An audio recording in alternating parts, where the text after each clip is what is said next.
Everyone. My name is David Goldwyn. I'm the chairman of the Energy Advisory Board for the Global Energy Center here at the Atlantic Council.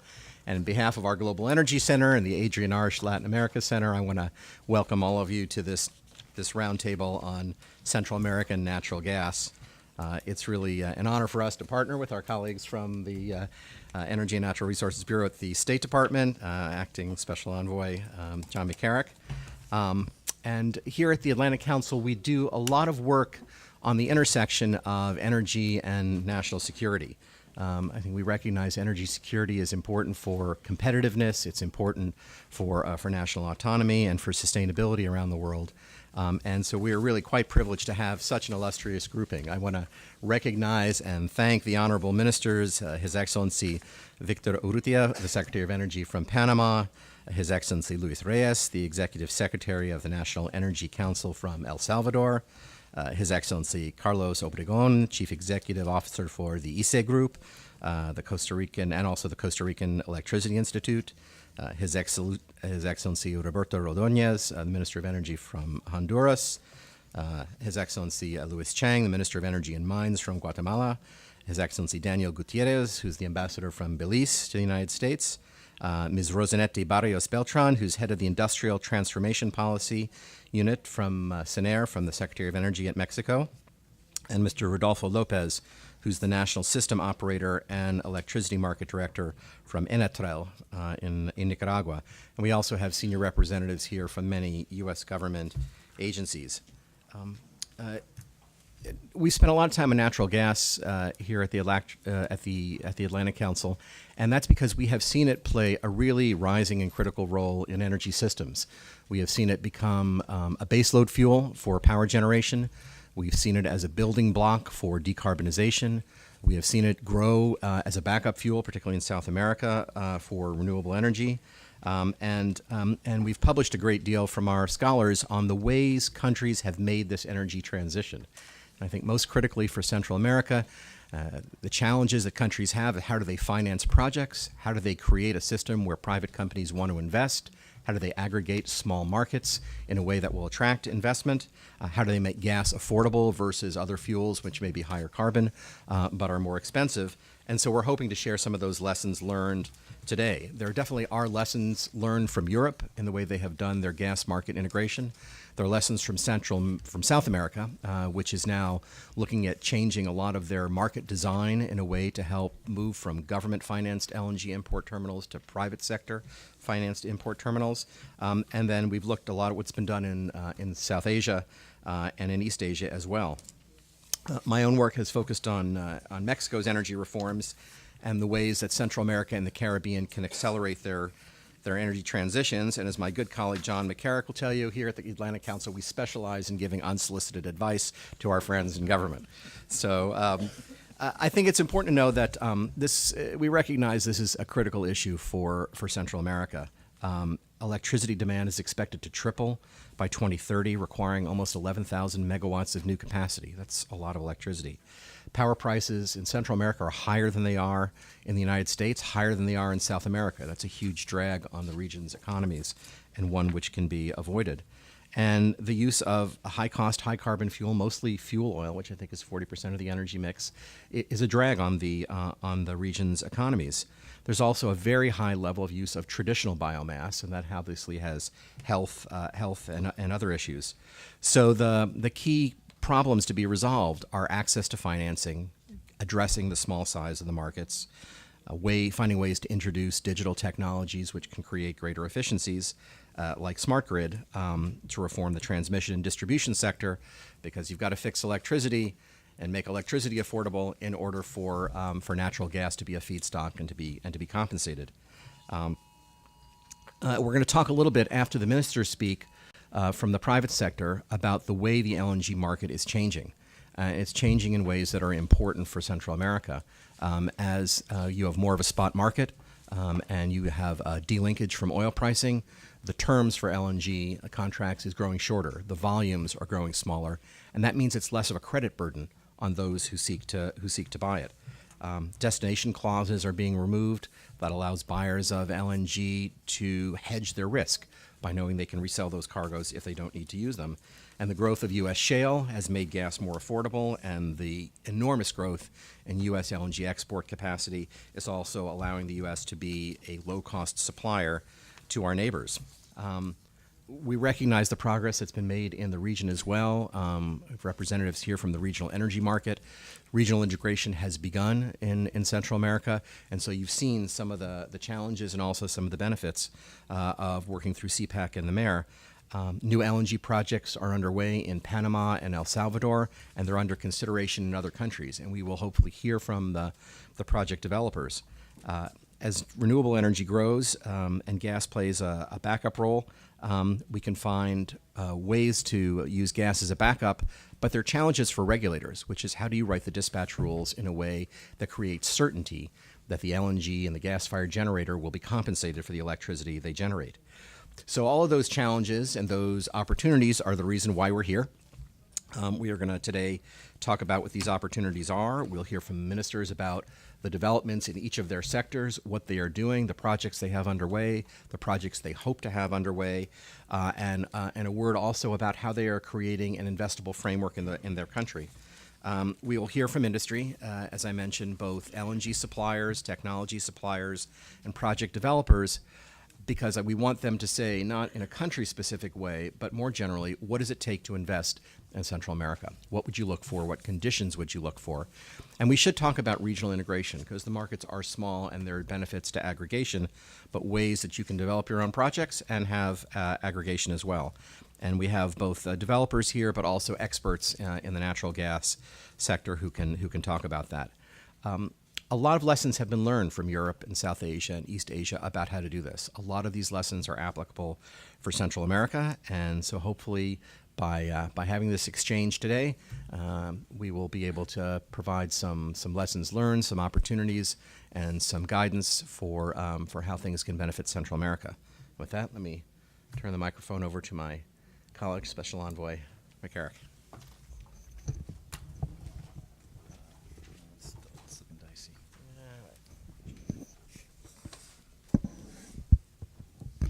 Thank you, David. So the hard part of doing one of these openings is that David's already stolen all my best lines in terms of welcoming people and in terms of what needs to be done. But in true State Department form, we're not going to leave. Everything might have been said, but everybody still has to say it. So I'm really delighted that every Central American government, including energy ministers, are here today. Thank you to the Atlantic Council for hosting this. As David said, I'm the Acting Special Envoy for International Energy Affairs at the State Department. John McCarrick, you can see it on my name tag. I'd also like to recognize my colleagues from the U.S. government who are here today. The State Department works very closely with other government organizations and departments to achieve this integration and natural gas transformation. And I also really want to thank the folks from the private sector. I learned so much from the folks in the private sector.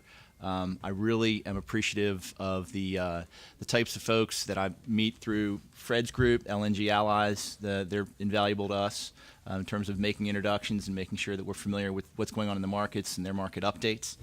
So it's really, in my opinion, it's very important that we constantly have our ear to the ground and are listening to what the private sector is saying. David focused a lot on what's going on in Central America. I want to focus a little bit, just to give people a little bit of a framework for where we've been and where we're going. And that's, when I say we, I mean the United States. If you look at the last 10 years, you would just be sort of shocked as to where we are now. The U.S. has effectively doubled its oil production. We've increased natural gas production by 40%.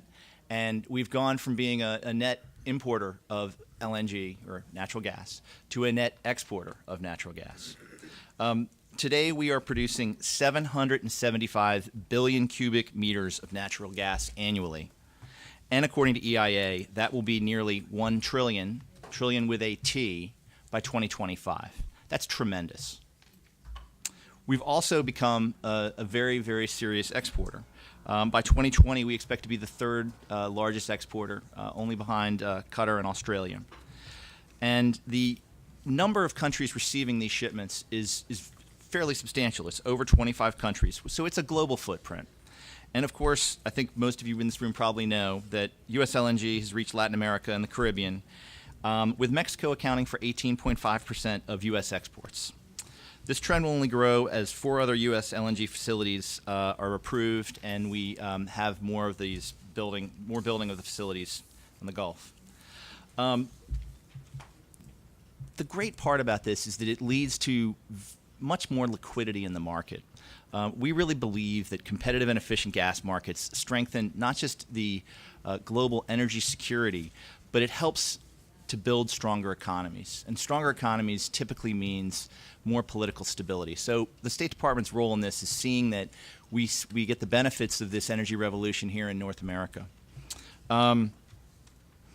It really is sort of a game changer for this region.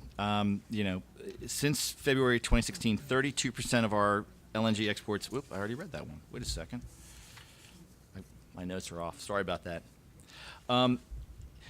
So the reason it represents such a tremendous opportunity is, one, I think David pointed some of these out, but I think they bear repeating. One is natural gas is cheaper and cleaner than fuel oil and diesel.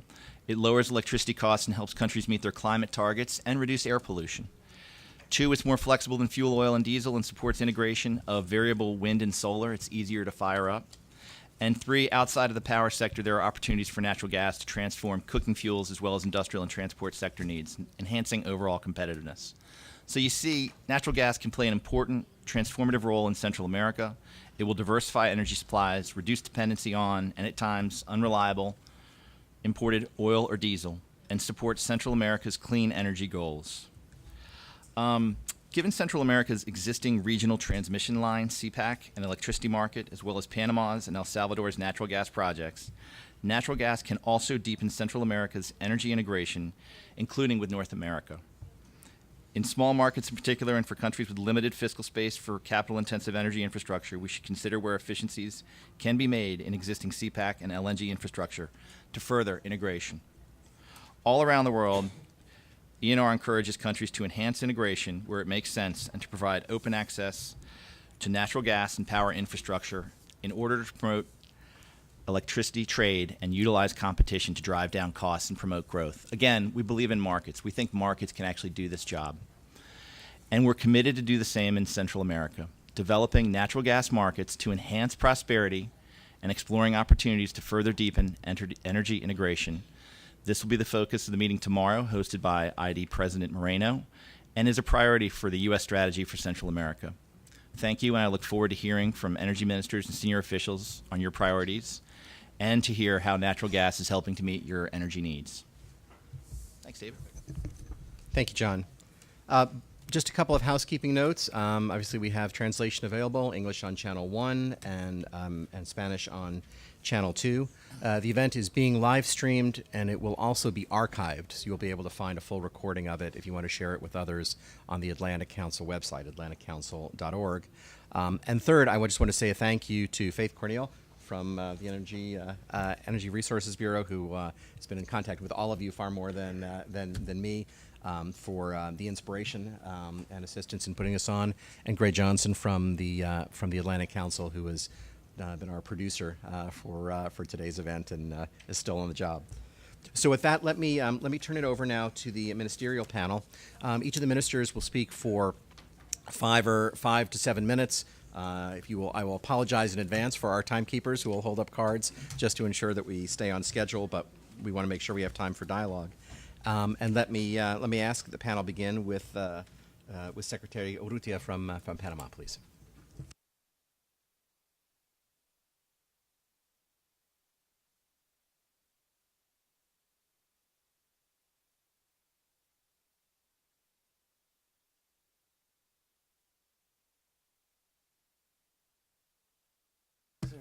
It is a pleasure to be here. I thank you for the invitation and the possibility to share with you today and forcing you to listen to me in Spanish. Well, I would say that Panama, within the context of what we've been hearing just now, what we've heard just now, has a story to tell that is very interesting. el sector de energía que funciona We have a relativamente bien. rich energy market that functions fairly well. Curiosamente, muy interesantemente, el proyecto de gas But que very tenemos en este interestingly, momento que está the gas project próximo a we have terminarse en at the construcción, moment that aquí están los whose construction will be finished, which las will máquinas be están en finished. prueba, están en The línea, machines are un already barco being tested. lleno de They're LNG, online que está with parqueado a en ship that's full of afuera de la LNG costa de Colón, listo para entrar. outside Colón. Es decir, el hecho It's es que el ready proyecto to de gas en come Panamá es in. una So the realidad fact y is that this is a es, reality in Panama, this y va a project tener un now, impacto muy importante and en la it región. will have a great Pero lo que impact on quería the destacar region. es que But what I el wanted to proyecto point surge out por una is transacción de mercado. that Nosotros this comes up sencillamente as hicimos a market necessity una licitación, because we put out to un request bid, for we proposals did an para RFP una fuente de energía que se for conectara al sistema eléctrico y an lo que energy resultó fue source este that proyecto. would provide electricity, and the condiciones de result was competencia this. compitieron contra carbón, contra They el diésel, competed contra against LPG, carbon, diesel, y el proyecto de LPG, gas natural surgió. and the Esto natural es el gas resultado project was the de one that came también about. fuerzas de mercado, So por ejemplo, this dentro de is a los Estados result Unidos, that como se the hizo, market forces within las the United exportaciones States and saliendo de exports Luisiana, el coming hecho de from que, Louisiana, la disponibilidad de LNG es imports mucho más for alta, us. el hecho de que los contratos pueden ser más the flexibles y contracts pueden can ser be más more cortos, flexible for shorter hizo periods of time. posible So incorporar this esta planta made al sistema this panameño y al plan sistema to be regional. incorporated to ¿Qué the queremos hacer? Panamanian Nosotros system tenemos and the regional otro one. proyecto What que do we está want to do? We have another iniciando project construcción en that este is momento, que solamente just in usaría its gas beginning natural. stages that would Hemos use hecho natural los gas, esfuerzos para and garantizar we que have la made all the terminal de efforts gas natural que está en possible to construcción guarantee that that sea una terminal that terminal is being realmente de built acceso abierto will y que be sea un one ejemplo of open de access, and it terminales would con be an acceso abierto example para la of región. open access Pero terminals hemos for the basado en los region, mejores modelos que and hemos we've podido ver based en el this mundo on the en best este models momento, that we de tal have forma que seen nosotros in the esperamos world. que esta So we terminal really tenga un hope crecimiento en su that volumen de that manejo will muy rápido y que have tenga a una great measure of desarrollo y un growth in impacto en la volume región importante. and have a good ¿Qué impact pensamos que on the puede region. pasar? Pues What do we puede think will haber happen? exportación Well, de gas there natural could be directamente al resto de la región en importation embarques más of natural pequeños, gas to the rest of the region in smaller transporte ships terrestre, or pero by también land. podría haber But exportación a la there región could be por exports transporte also de electricidad a través de las líneas de CIEPAC of electricity by the CIPEC lines en la región. with the natural gas lines in the region. So we're very enthusiastic and looking forward to discussing all the possibilities and everything that may allow us to use this new terminal and the availability of natural gas in the region in the best manner possible. El gas natural tiene un papel muy Natural importante que gas jugar plays an en el important área de role or Centroamérica. has an important role to play Centroamérica in tiene, Central America because Central America ha tenido históricamente una has participación muy fuerte historically de energías renovables. participated in renewable Nosotros energy, seguimos siendo and we continue to be una región en donde las a energías renovables region tienen where un renewable fuerte energy incentivo. Nosotros have estamos a strong incentive.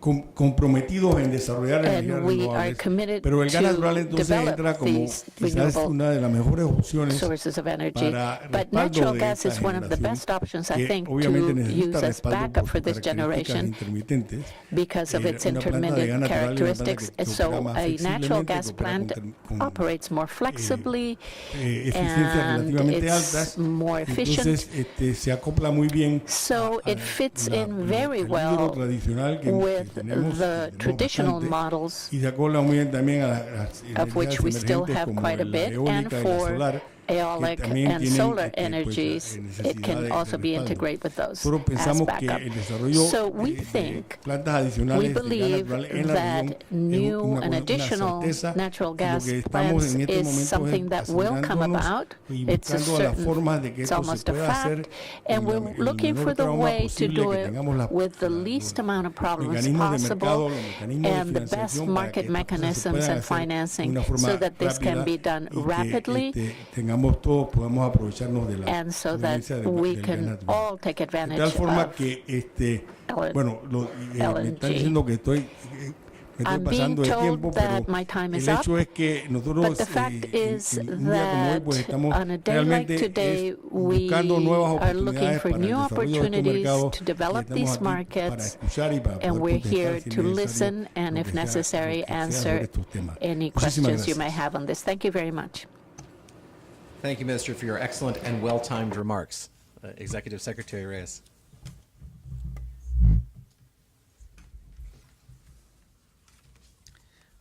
Buenos días, muchas gracias.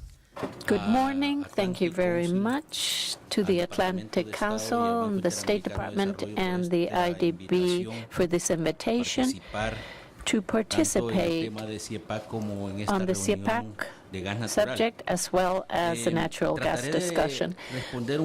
I will try to answer the three questions that were asked, even though I have a very short period of time to do so. I will begin by explaining that in 2010 there was an energy policy established in El Salvador that had 6 points, the first of which was the need to diversify our energy matrix, and of course to incentivize renewable energy sources. This happened because we depended on fuels such as bunker fuels and diesel, and we only had hydroelectric energy as an additional source, and the very famous geothermal energy, which is very important for us as well. Due to this, we decided to have RFPs heading in this direction. The first one, the first call for bids was for several megawatts that we demanded that we would not, or we said that we would not receive applications that would have bunker or diesel fuel as the source, because what we needed to do was precisely to diversify.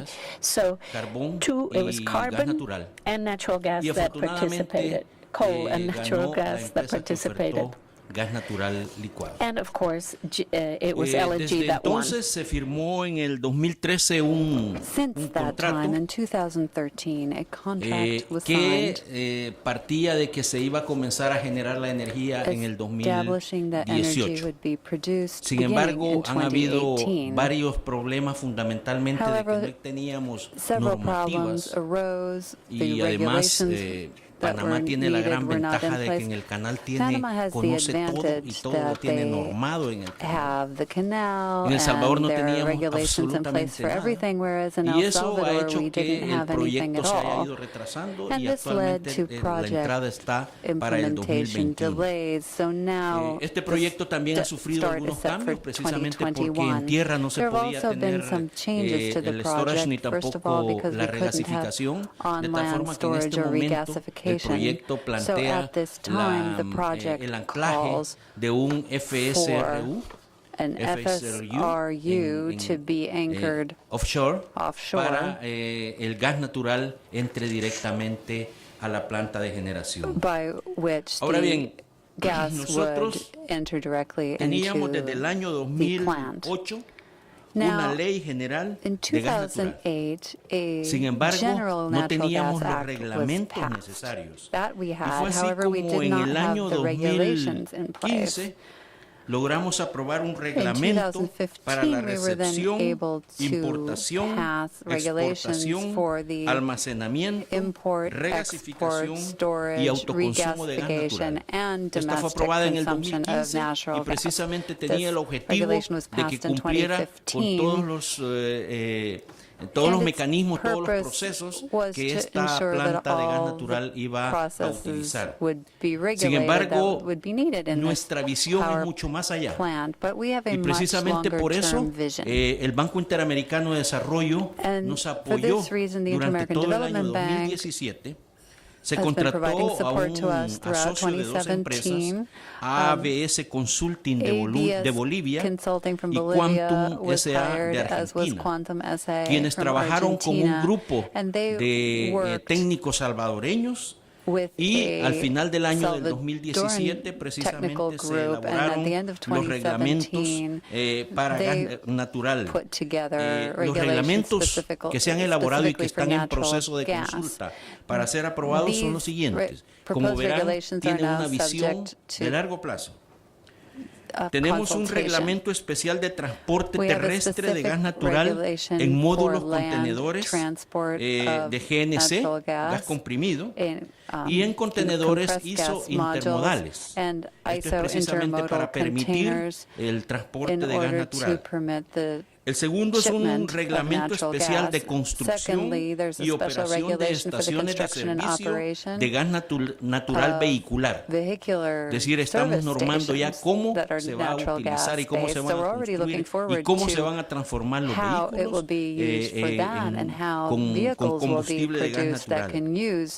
Además, tenemos un reglamento especial de transporte por ductos y una propuesta de reglamento especial de transporte por redes. Además, hemos elaborado una propuesta de metodología para el cálculo de la tarifa por ductos y redes. Todo esto nos ha permitido prepararnos precisamente para ese siguiente paso, que es la utilización del gas natural más allá de la generación de energía. Finalmente, ya que me están señalando que ya estamos sobre el tiempo, quisiera señalar de que también nosotros hemos participado junto con Guatemala, México y Honduras en la identificación de un posible gasoducto que interconecte México con Guatemala y El Salvador en un primer momento. Hemos estado participando, hemos firmado los convenios que ya habían sido firmados entre México y Guatemala y ya fueron ratificados por la Asamblea Legislativa. Entonces estamos en el proceso también de que si existe la posibilidad de una interconexión, podamos participar en ella. Muchas gracias por su atención. Great, thank you so much. Next, we'll hear from His Excellency Carlos Obregón from ICE in Costa Rica.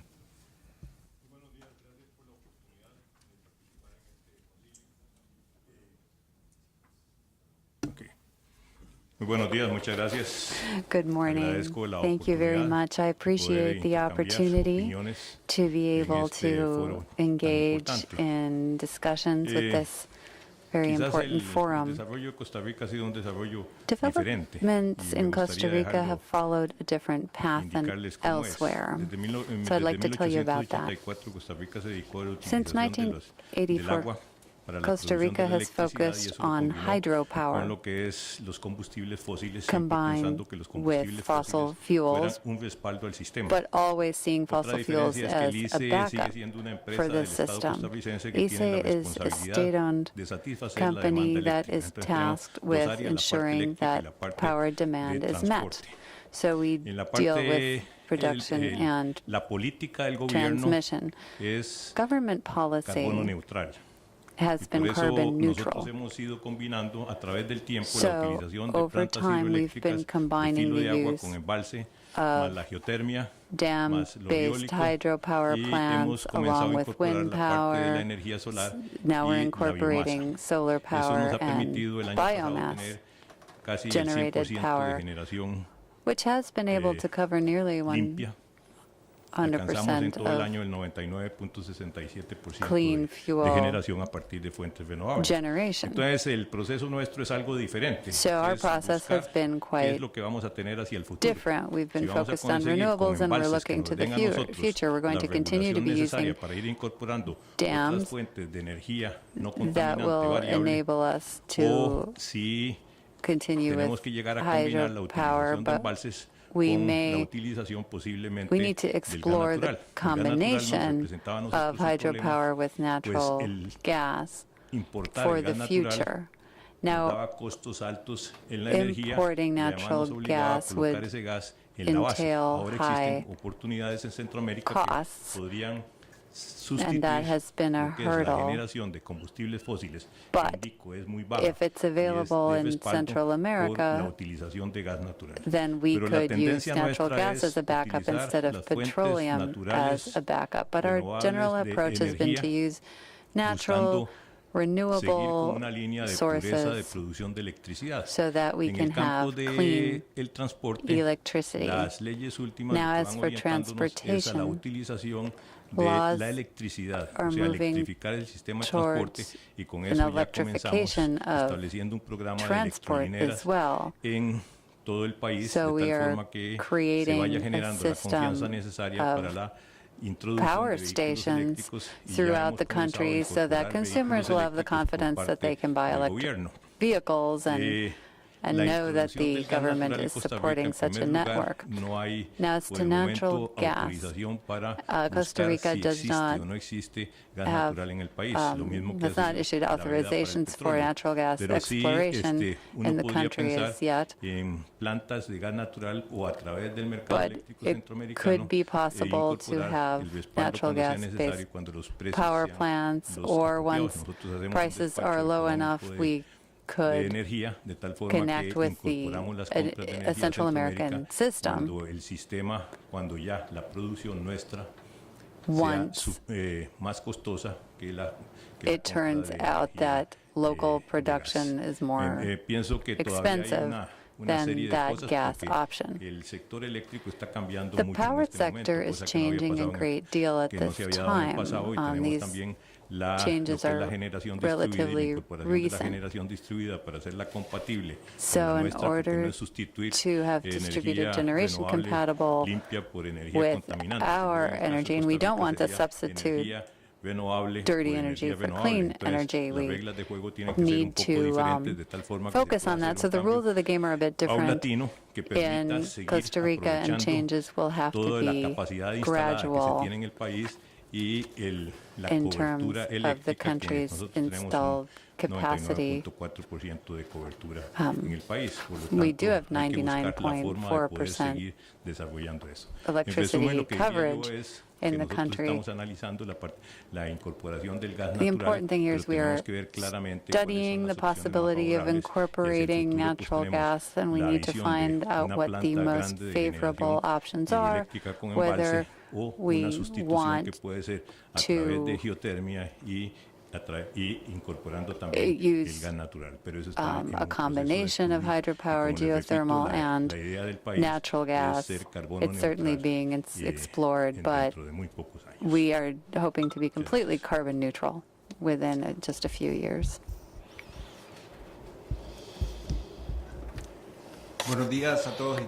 Good morning, everyone. First of all, thank you for the invitation to participate at this very important event. Thank you to the Department of State, the Atlantic Council, and the Inter-American Development Bank. I'm going to try to focus on the three questions that had been put to us before we arrived here. First of all, as to the country's energy policy. Honduras is currently in the process of modernizing its energy sector. It started in 2014 with the power industry law, which seeks institutional changes. It creates a regulatory committee consisting of 3 members that are proposed by different civil society, academic, and private sector entities without any involvement of the government. Ultimately, the president of the 6 people selected can then, or proposed, can then choose 3. Another important change has to do with the Council, the Energy Council, which had a sort of monopoly over generation, transmission, distribution. Now there's a holding company that is competing on an equal footing with different market agents. It's important to mention that with this law, we are no longer using long-term PPA contracts, and now there's a public competitive process with purchases in the export market. So we've been working on this modernization and reform since that time. Another important point is that there's greater private sector participation in an open, competitive environment where we mainly use a competitive bidding process. We're seeking to have a diversified generation matrix. We are using 62% renewable energies, but in addition to having a diversified matrix, we need to have a versatile matrix that can deal with different situations. What if oil prices go up or their situations change? So we believe that natural gas can provide a good alternative for us. We have a very privileged geographic location. We have two Atlantic ports, Puerto Cortes and also Puerto Castilla, which meets the conditions needed for setting up whichever natural gas facilities we might need. Now, at this time, we do not have any project underway, but it's worth mentioning that this general power industry law is a general law, but we do not have a specific regulatory framework for gas specifically, storage, transportation,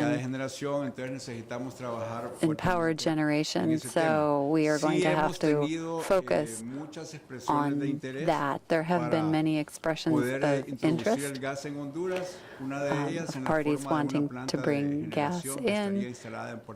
One wanted to set up a power plant in Puerto Castilla with about 400 megawatts capacity, though that is just an expression of interest at this point. There is the possibility of a public-private partnership. Also being explored is a storage facility in Puerto Cortes and the construction of a gas pipeline in the northern part of the country where most industry is located.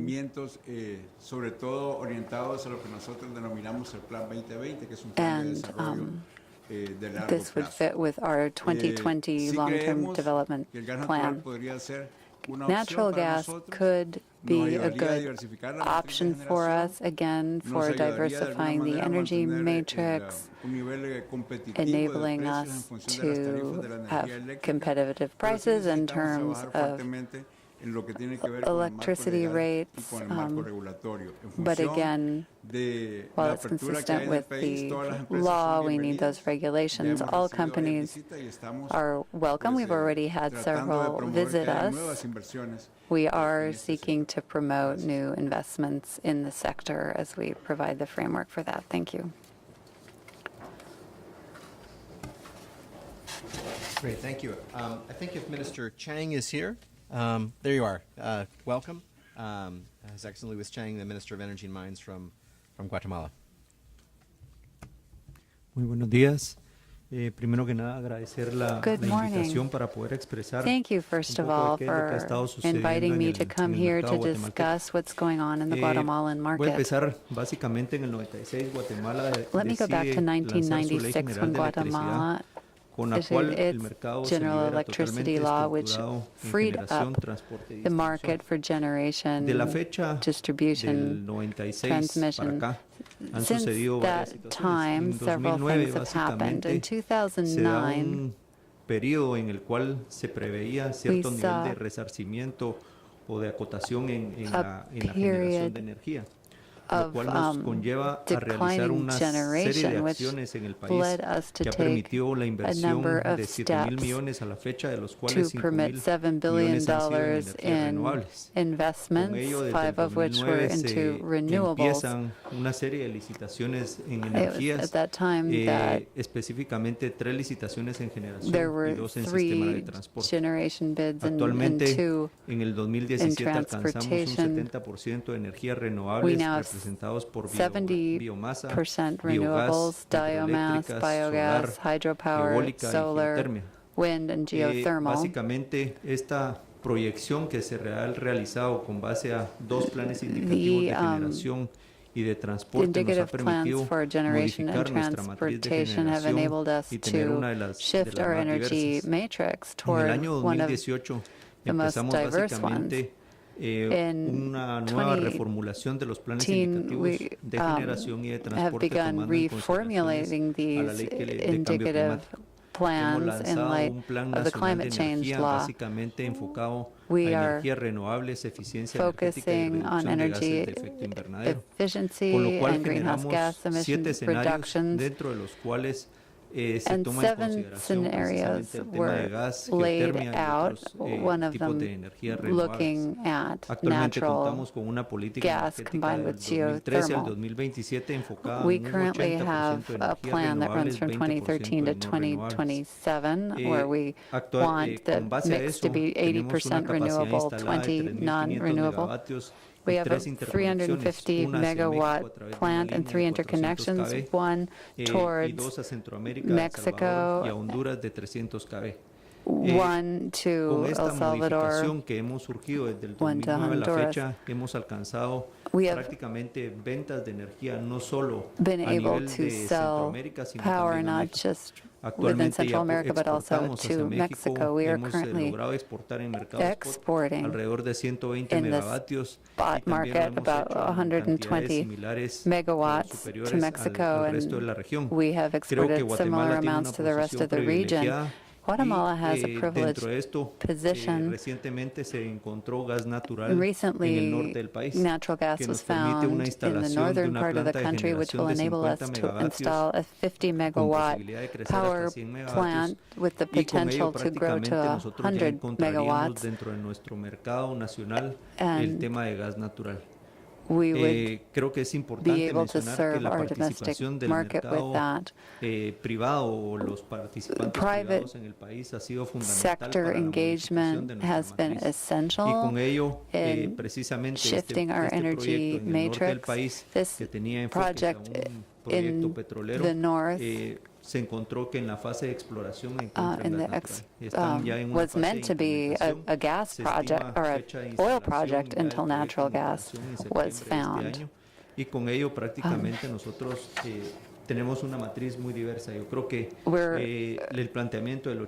going to see progress on this in September, and we are making strides towards our plans. But again, this 80-20 mix is vital to all decisions moving forward, given climate change. Of the 350 megawatts of installed capacity, we have demand of 178. So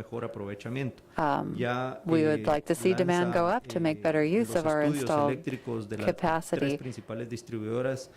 Based on studies by the 3 generation companies,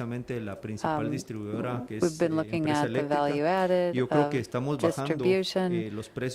We are lowering prices considerably, and these interconnections that we have are going to enable us to sell our excess power at competitive rates. The spot market in Guatemala is one of the markets that's been growing out toward the rest of Central America and Mexico as well. Thank you. Great, thank you. Next, let's hear from Ambassador Gutierrez from Belize. Thank you. First and foremost, gratitude for the invite. We're happy to be here. Belize, in a way, like our Costa Rican counterparts, has been shooting for renewables for a very long time. In fact, close to 100% of the power that's produced in Belize is renewable. When you want to grow your economy And when you want to look at stable base power, you know that sometimes it is difficult to look only at renewables, and thus the interest in natural gas. So let me start by saying that in the Belize market and the Belize aspect, the low-hanging fruit is to look at some projects that already have PPAs. And those projects are about 50 to 60 megawatts. And the Belize Electricity Limited is able to dispatch those once the conversion is made, because presently they're set up for fuel oil in one case and diesel in another. So the low-hanging fruit, I say this to the private sector and interested parties, is to be able to quickly come in, make those conversions, and they will be dispatched. At least that is what we are hearing from the folks at Belize Electricity Limited. But more than that, other than the immediate and low-hanging fruit, the situation in Belize is that we are interconnected with Mexico. We have a very good and close working relationship with Mexico, and there's a tremendous growth in the demand in the entire area. One that I think that if we work with the private sector, and of course natural gas partners from the United States would be most welcome, we could be able to look at satisfying those demands. So I say very pointedly that that is an area of very of close interest for us, and we'd be happy to meet with interested parties to be able to make the right matchmaking with Belize Electricity Limited. Of course, separate and apart from that, like I said, there is tremendous demand in the area. I'm happy to hear that the City Petén project is going through. Belize signed 13 agreements with Guatemala some years ago, and one of those agreements was to look at energy provision and interconnection in the Petén area and west of Belize. So I think that there is a tremendous possibility if we look at where Belize is strategically, even though when you read the current literature, it will say close to 100% renewable. That, of course, doesn't tell the whole story, because we are purchasing about half of our power from CFE. So we are interconnected. We have an agreement with CFE that allows us to sell power back. So it is something that we need to look at very closely at, and something for which we welcome the participation of the private sector. That is in summary where we are, and we'd be happy to talk to the private sector to see what can be done. Excellent. Thank you for those remarks. Next, we'll hear from Rosanetti Barrios Beltran from Mexico. You've dealt with a lot of the issues that we've heard about this morning. I look forward to your remarks. Thank you. Thank you, everyone. Good morning. This is a great opportunity to share with you what the new Mexican energy model represents for Mexico. First of all, I would like to share with you some numbers in order to identify the importance of natural gas for my country. I'm sorry. Our demand represents 8 BCF a day. Power sector consumes 52%, oil and gas sector 27%, industrial sector 19%, and residentials only consume 1%. According to our official perspective, in 15 years, this demand will grow more than 20%. As many of you know, Mexican crude oil production fell 1 million barrels a day since 2004, when we produced 3 million barrels a day. Due to this behavior, since 2015, natural gas imports represent 60% of all our demand. If we eliminate Pemex consume, then this percentage grows to 80%. Then we have to say that 87% of all our imports are made by pipeline from the United States.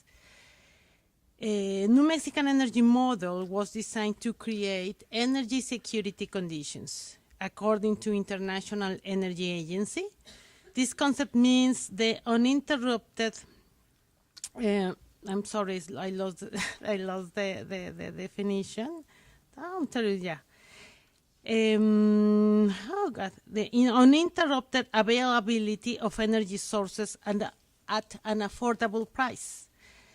And it has two time dimensions. In the short term is the ability of the energy system to react promptly to sudden changes, just like accidents or weather changes. And this means in our circumstances that we have to create a free access to imports, and we need inventories. In the long term, energy security requires timely investments to allow us to supply energy as long as the economy grows in a sustainable way.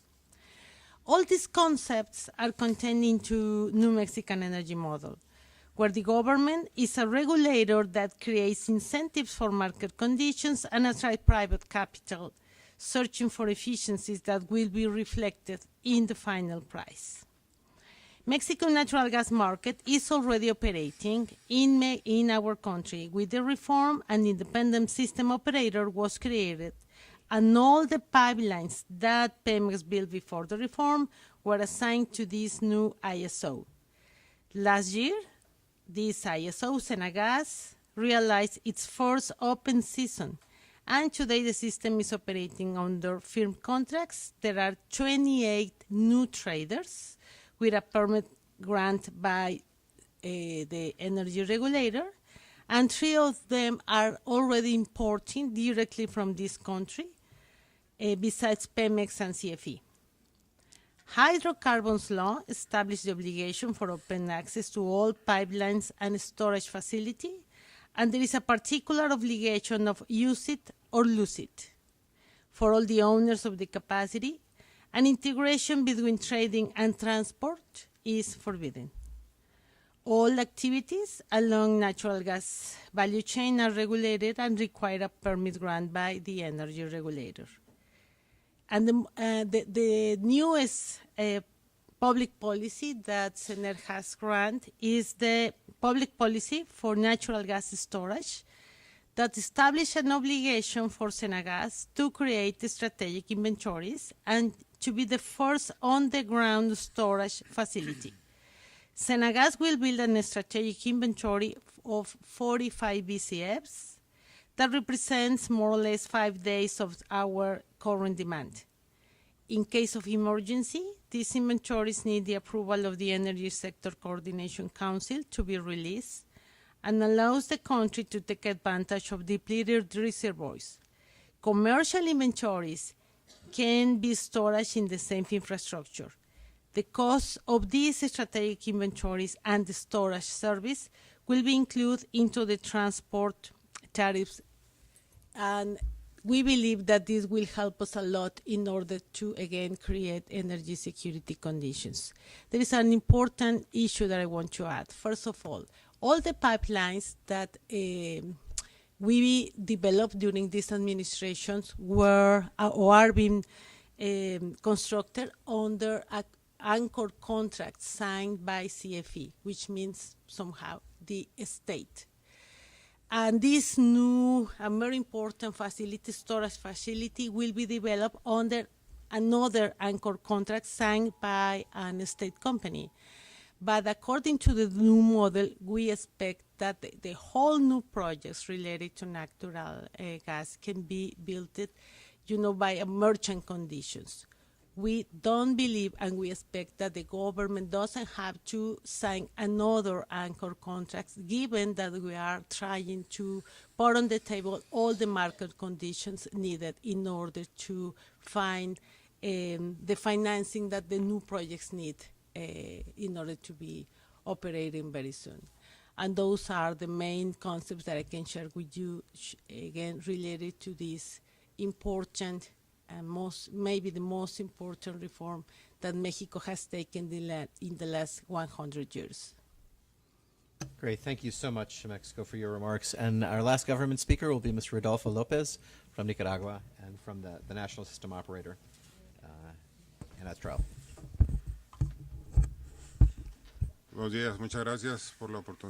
Good morning. Thank you very much for the opportunity to speak to you. Thank you to the IDB, the State Department, to allow us to share some of our experiences in the market. From about 10 or 15 years, the government of Nicaragua made the decision to change the energy matrix and slowly convert it to renewable energy. This is being done for about 10 years. And our goal is for 2030 to have 73% of the energy be renewable, but trying to always keep the stability of the system and regulatory system so that all the transference and members of CEPAC and Central America will maintain the quality, safety, and working operations in line. So we have contemplated introducing a natural gas plant for 2022-23, and with about 300 megawatt capacity. To define exactly the capacity of type of technology that natural gas would need, what we are doing is asking for advice and collaboration in this area. So this is the best moment for us to receive this. Also, by introducing natural gas in other sectors in the country, it is necessary to establish regulations at a political and legal manner, and to introduce natural gas in different sectors, industry, homes, and commerce, so that we can lower the rates, not just for electricity, the cost by introducing natural gas, but also trying to diversify the use and consumption of natural gas. And with the help of the IDB, we have increased the index of gasification of natural gas, where 10 years ago we only had about 45% of it being converted to electricity. So it's not just introducing natural gas to lower costs of energy costs, but also trying to see how this renewable source matrix for wind, solar energy becomes stronger and a bigger part of the whole matrix, and that energy be transferred to the final consumer. So to summarize, we are requesting your collaboration so that we can define the capacity of this natural gas plant and see how, in a competitive process, this can be done so that the benefits can be transferred to the population. Thank you very much. Great, thank you, and thanks to all of you for your excellent remarks and for being so timely. Just to telegraph in a second, I'm going to call on 4 or 5 members of the private sector to talk about what is most important to them in terms of policy framework or policies. And we have colleagues here from AES and from Tellurian, from GE, and from BMR. So that's just to give you a moment to prepare. I would say we heard some important things from all of the ministers in terms of policy. Having a policy framework matters. Having a regulatory framework matters, and I think a very poignant story from El Salvador on why you need to have the framework in place before the investment in order for things to move smoothly. And goals. And goals. So we've got both goals for reliability, goals for price, goals for renewables, goals for backup. We heard a lot about interconnection from Belize and from Guatemala and El Salvador and the resilience benefits that interconnection brings. We heard about modernizing PPAs. We heard about open access terminals, something we're fond of to create a competitive environment. So I think those were all great. John, anything else you heard that in terms of the baseline regulatory framework that I think that folks want to head in a certain direction, and maybe there's still more building out of the regulatory side that needs to be done. Sure. So I think now it would be great to hear from the private sector, not country-specific comments, but really to make an investment in building an LNG power plant, in terms of getting access to gas, in terms of building an import terminal, What kind of certainty do you need? And I've heard from several ministers a question about, and what kind of financing can be obtained by these countries to build these projects? So let me start, perhaps because Panama has done so well, with, if you're willing, with Miguel Bolinaga from AES.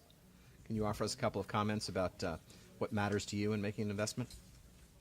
Sí, muchísimas gracias. Mi nombre es Miguel Bolinaga. Yes, thank you very much. My name is Miguel Bolinaga, and we are from the company in Panama. Sí, nosotros en este momento, como buena noticia, estamos ya generando. La semana pasada empezamos a generar last week we began generating and commissioning and de Panamá. delivering energy in the interconnected system in Solamente Panama. a nivel de diésel, estamos a partir de mayo, del 12 de mayo, estaremos ya empezando a generar quizás con gas natural. El barco se encuentra en aguas territoriales de Panamá. Nosotros, lo primero que quiero decirle, para este tipo de inversión, son inversiones bien complejas, ¿no? Lo primero que nosotros pensamos es que el Estado o gobierno tiene que estar alineado completamente a este tipo de inversión.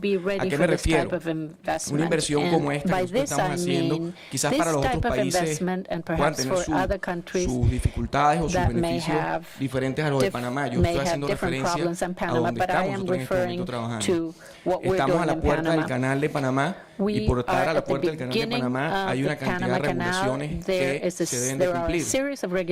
Al igual que todo el tema medioambiental del canal de Panamá y del propio del país, ¿no? Entonces, yo creo que es fundamental para todos los temas regulatorios y para todos los temas de inversión que el gobierno de turno, respetando indudablemente las leyes y respetando la normativa vigente, tiene que apoyar a que este tipo de proyectos se desarrollen. Si el gobierno o los gobiernos no lo hacen, difícilmente este tipo de proyecto podrá salir adelante. Recordemos que son inversiones de alto calibre. Nuestra inversión es de aproximadamente $1.200 millones, por lo cual requiere de esa ¿cómo se llama? De esa funcionalidad.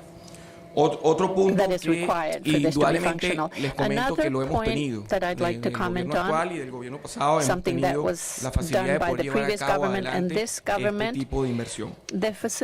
Otro tema que quiero comentarles es que nos preocupa de que se esté entrando el gas en la región y que algunos países aún no tengan la regulación, ¿no? Entonces, indudablemente este tipo de regulación, la regulación que se vaya a realizar, tiene que ir alineada también con el tipo de inversión que se está ejecutando. No puede ser una regulación que sea cambiante y que después de que tenemos nosotros alrededor de 6 o 8 bancos que están detrás de este inversión, más un 30% de propia inversión de equity propio, que se vaya a cambiar la regulación. Entonces nosotros sentimos que la regulación tiene que ser una regulación sólida, una regulación que permita el desarrollo del gas natural en toda la región, sea por algunos mecanismos o transporte que se habló anteriormente, pero que no debe ser cambiante, debe ser fija, de manera de poder aprovechar al máximo todo lo que tiene que ver con las inversiones bancarias. Como un ejemplo, cada vez que hay nosotros nos prestó nuestros principales bancos son el FIC, el IFC, the main banks that que nos ha apoyado, y también está el BCI, y cada vez que ocurre o podría ocurrir algún tipo de cambio, ellos son los primeros que se ponen nerviosos. Gracias a Dios no ha habido ningún tipo de problema en esta razón. Por el contrario, hemos tenido el desarrollo correcto en Panamá. Pero básicamente lo que más nos preocupa, bueno, justamente creemos en que este tipo de inversión tiene que ser de acceso abierto. Creemos que un tipo de inversión como esta, donde van a tener un terminal que no es únicamente un terminal para generación de energía, sino que este terminal aquí van a hacer todo lo que tiene que ver con el transporte, todo lo que tiene que ver con el bunkering, todo lo que tiene que ver con la industria, debe ser de acceso abierto, y por eso apoyamos también la regulación como se ha venido desarrollando en Panamá, de que permita el acceso abierto, pero con las limitaciones que tiene que ver detrás de una inversión como $1.200 millones. When we have such a large investment as $1 billion to $1.2 billion of investment. Thank you very much. Quería adicionar I just wanted to add a lo que dijo Miguel. Something to what Miguel said. I am Carlos Inestrosa Viaes, and I am the general manager for business development in the region. And what we have to understand is that one way to kill a project for this natural gas is to become too ambitious and have projects that are not viable.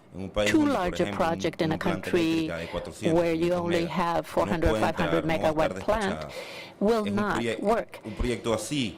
Such a project could kill the gas coming into Central America or the region. So we must understand that the size of these projects have to be the right one. It wasn't possible in the past, but it is now, because the infrastructure that could take to a smaller scale, in a smaller scale, to other countries is now viable. You don't need 500 million for a terminal, perhaps under 100 million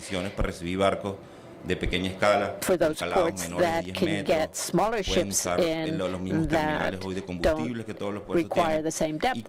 So for these ships, you could have 200, 300 megawatts, and that would be perfectly functional, and with the entry of LNG at a competitive price.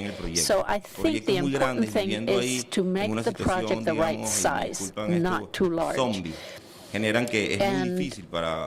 are some that are very difficult. I've dedicated myself to this issue in Central America, and I see this. How about this project here? It is not possible to reconvert all the present plants or smaller scale. These are viable projects at a smaller scale to allow the countries to do this and have natural gas in the future, perhaps in a greater scale or size investment, but not for the time being. Thank you. Great, thank you for those comments. Regulatory certainty, stability, open access, and scale. Let me actually now turn to Oleg. Yep. One quick question. Could you provide, you mentioned government support, and you sort of left it at that. Could you give 2 or 3 examples of what you mean by government support? Because I think oftentimes it's committing the resources to getting the permits done or the environmental review done, but could you give some examples from the private sector of what you see as governments facilitating the process? Sí, indudablemente, yes, por ejemplo, for example, en Panamá se está haciendo todo lo que tiene que ver con la regulación del gas natural. Esa regulación la necesitamos rápidamente. O sea, no es una regulación que tiene que ver la consulta con todo el sector privado y público del país, pero no es una regulación que no puede permitir que venga en 4 o 5 años cuando ya la planta esté lista. Entonces, esa regulación tiene que salir rápidamente como viene siendo. El tema de los permisos ambientales, usted también había comentado acerca de eso. Yo no digo que si un permiso ambiental de este tipo dure aproximadamente 8 o 9 meses, que tenga que ser violando la ley y que salga en 2 meses, ¿no? Sino que verdaderamente se cumpla con el procedimiento que dure los 8 meses. De manera que la empresa privada que quiere desarrollar esto cuenta dentro de su desarrollo, bueno, un permiso ambiental de este tipo dura 8 meses, entonces puede planificarse para que en 8 meses esté listo, y no esperar que salga en 36 o que salga en mucho más. Básicamente eso es lo que yo me refiero. The time should be compatible with the projects. Great, thanks. Let's talk a little bit about LNG supply. And Oleg Itkin from Tellurian, if you want to talk to us, I think Albert has a little bit of a cold. So if you could talk to us a little bit about how the LNG market has changed and how gas has become affordable. Sure, thank you for the opportunity to speak here and Muchas gracias por la oportunidad de hablar aquí y representar nuestras opiniones. En I'd say 2 years, los we've últimos 2 observed años hemos three observado, main diría yo, trends como that 3 tendencias completely changed principales the que han world and cambiado al how mundo LNG market y cómo el has mercado been evolving. del GNL And I'd like ha to talk estado about those evolucionando. trends. Y quiero hablar sobre estas Pardon me. tendencias. I also caught a bit of a cold on the Tengo flight here, un poco so my de apologies for coughing. un resfriado todavía, así que perdonen un first catarro. trend that we've La primera observed tendencia is que hemos this, observado tremendous price elasticity es que esta to elasticidad de global LNG precios. prices. If you recall, several years ago, LNG prices reached mid to high teens, especially in Japan, post the Fukushima disaster. And in a way, it put a lid on LNG as a source of fuel because of high prices. However, because of additional capacity that came online in the last several years, prices went down to single digits. Pardon me. And in some markets, we've seen prices go to $4 or $5, which created a tremendous response to those low prices, which was positive to see from our standpoint. So, you know, when people talk about oversupply globally, to me, oversupply means when cargoes get rejected. But we haven't seen a single molecule getting rejected. It was just a question of the price and clearing level. So the response to low prices has been such that a lot of different markets globally got opened up. And, you know, for the global energy trade, it's a positive development. The second trend that we've observed is that LNG is becoming a truly global commodity and moving away from long-term contracts to more of spot trading. And before it used to be 90-95% of global LNG trade being through 20-year long-term deals that required strong investment-grade counterparties to sign those deals to underwrite some of those contracts. And in the last several years, we've seen that number move to just 70% and 30% becoming what we call spot trading. And we see this market evolving and LNG becoming a true global commodity.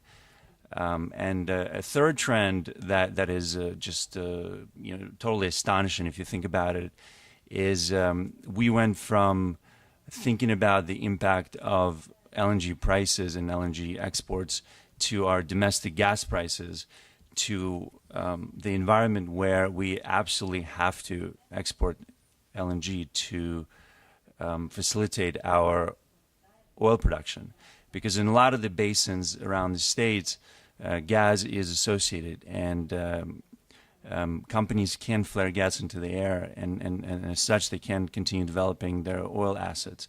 So there's an absolute need to evacuate this gas, and the only market that we see where this gas is needed is international market. So keeping all this in mind, all these three major trends, we at Tellurian created a model as a response to these trends and the seismic shift, as well as the feedback from the customers. And we're building a company in a slightly different way than our competition in the States. And we are offering the opportunity for the off-takers to participate in the equity of our project and becoming partners with us in exchange for getting LNG at cost. And we believe that we can get that LNG FOB around $3, which makes LNG at $3 from the States incredibly competitive on a sustainable basis. And just as a sort of a big picture comment, a lot of people are focusing on their individual needs and their individual puzzle pieces, whether it's securing low-cost gas supply or building cheap infrastructure or implementing government reforms.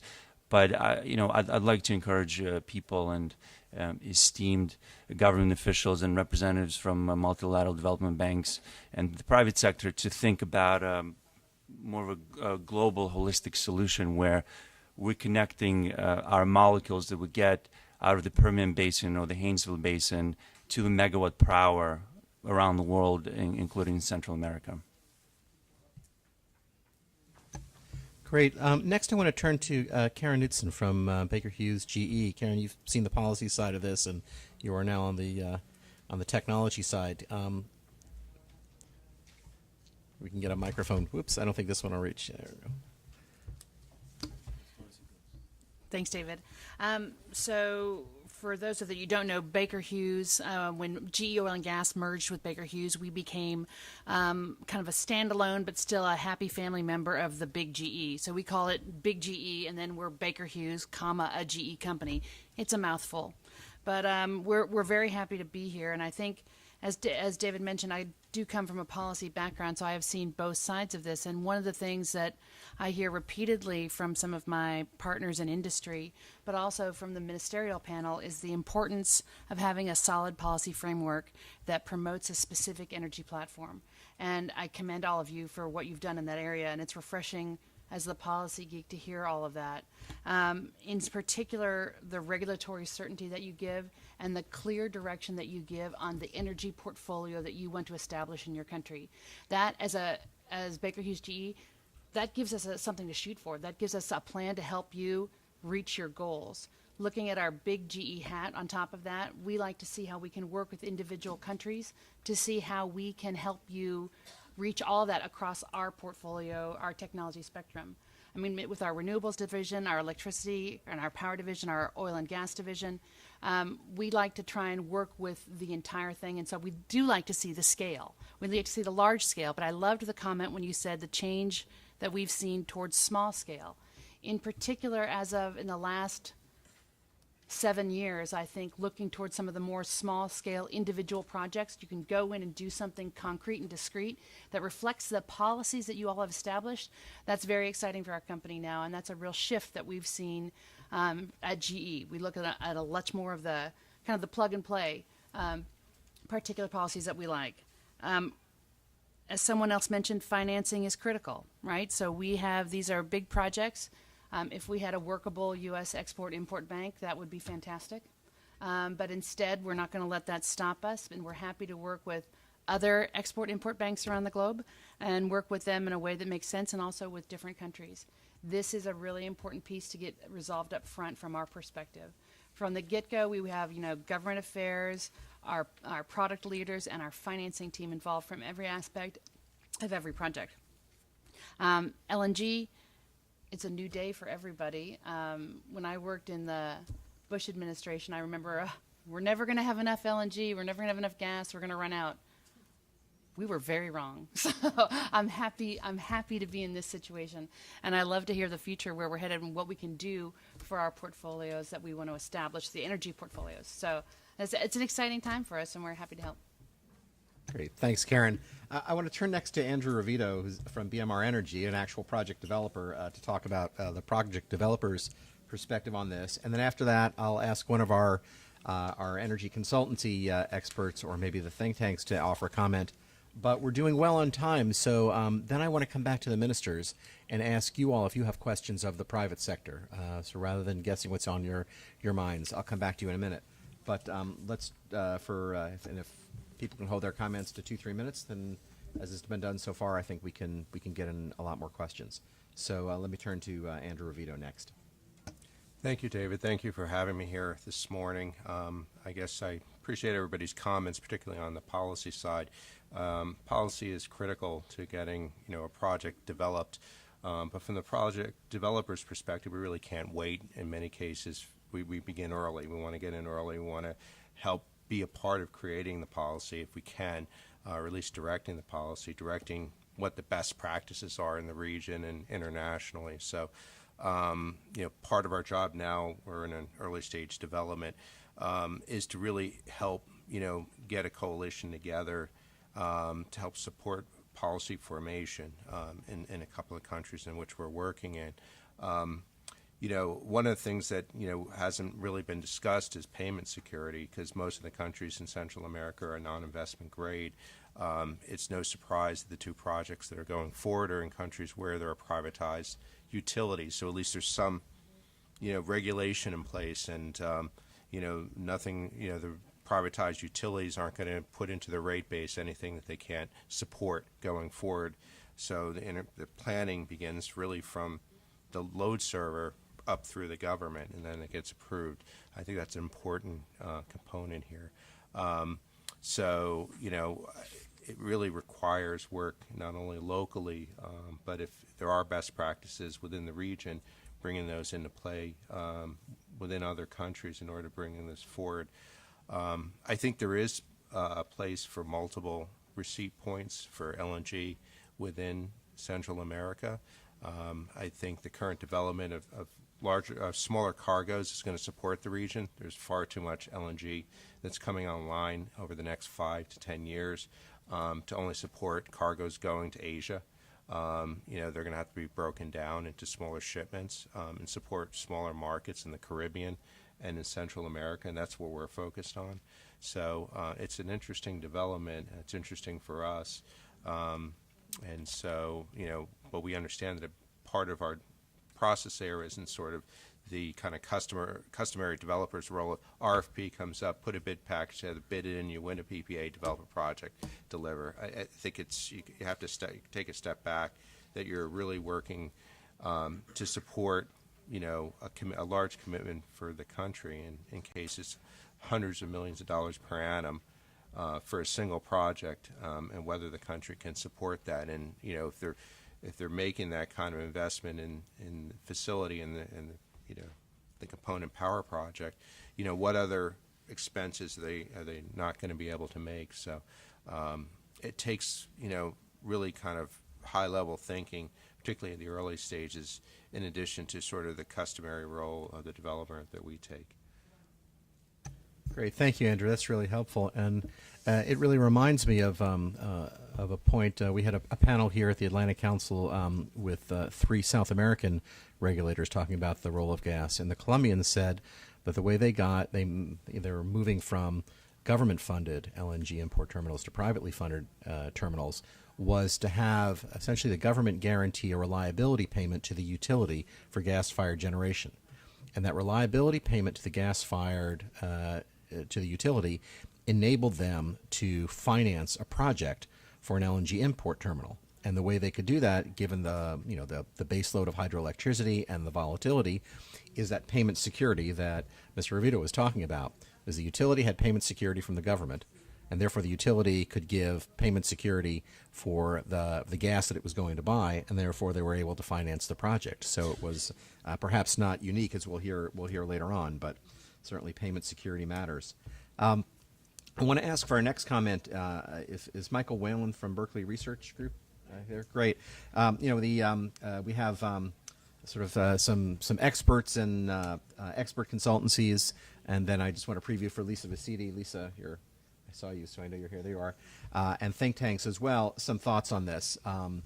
Groups like Berkeley Research Group provide advice to developers and sometimes to countries on how to get policy right. So I want to ask Michael about that. And then think tanks like ours and like Lisa's can play at the Inter-American Dialogue an important role. And I want to give a shout out to the Panama chapter of the World Energy Council, both Ana Urrutia and the executive director Guadalupe Gonzalez, because that's an emerging think tank there, and I think it's they can play an important role in providing advice to governments. So welcome and good luck as well. So now, Michael, if I can turn to you, maybe just a couple 3 minutes on maybe some best practice in getting financeable projects in these countries, things you've seen that maybe something that hasn't been addressed so far.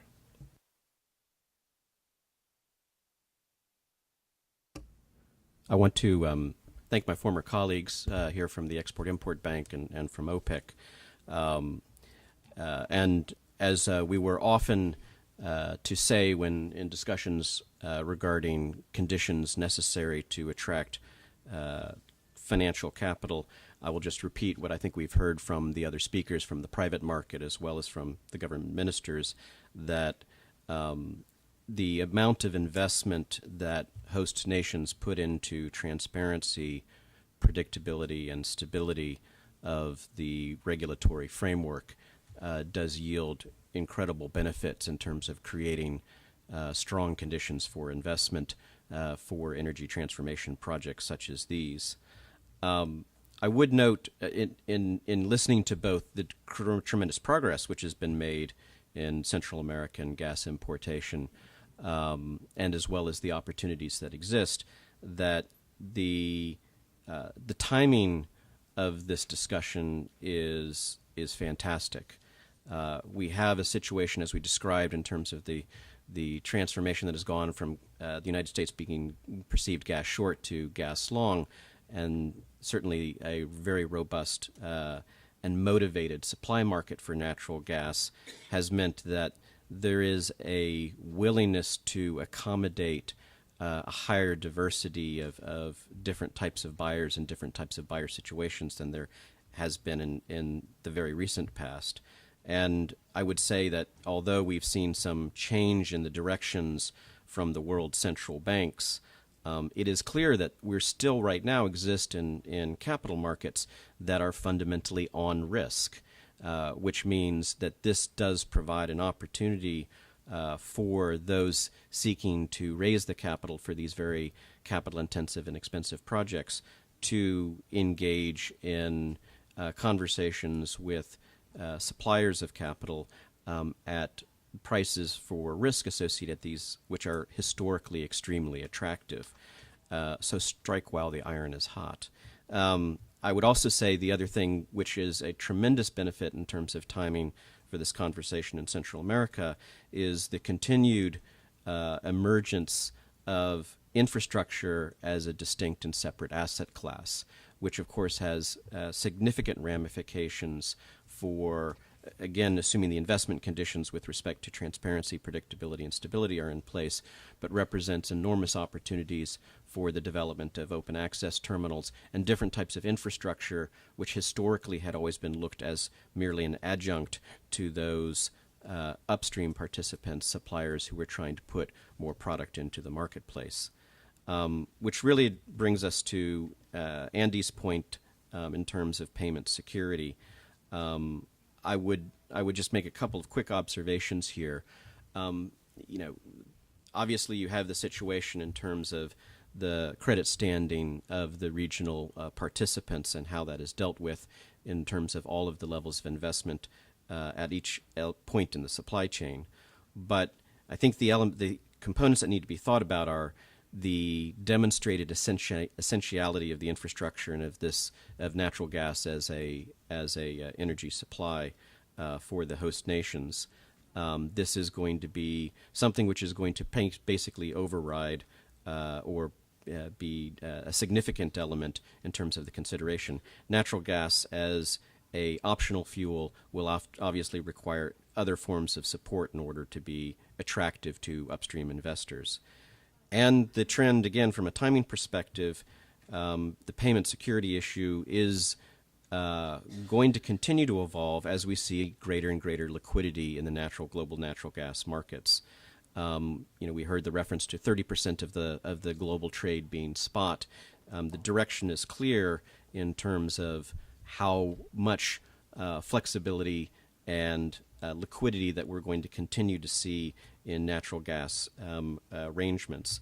This is still in transition, but it's certainly one that, working with innovative developers, there will be a substantial opportunity to increase natural gas penetration. And then the final component in terms of scale, and LNG has always been a scale business, I would only echo the comments that we heard, that there is an enormous opportunity here for regional aggregation. Now, aggregation is being pursued certainly by both midstream investors as well as upstream producers, but I think there's a tremendous opportunity for demand-side aggregation to really bring force multiplication into the conversations with the regional participants, into their conversation with the global gas marketplace, and to achieve the desired level of flexibility and price efficiency in these supply arrangements. Great, thank you. We're getting a little bit to the end of our time, but I want to see if Lisa wanted to make a quick comment from the Inter-American Dialogue. Just briefly.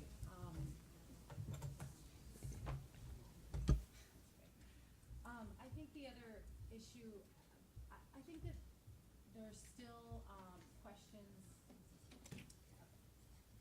I think there's still some questions about the technical and economic feasibility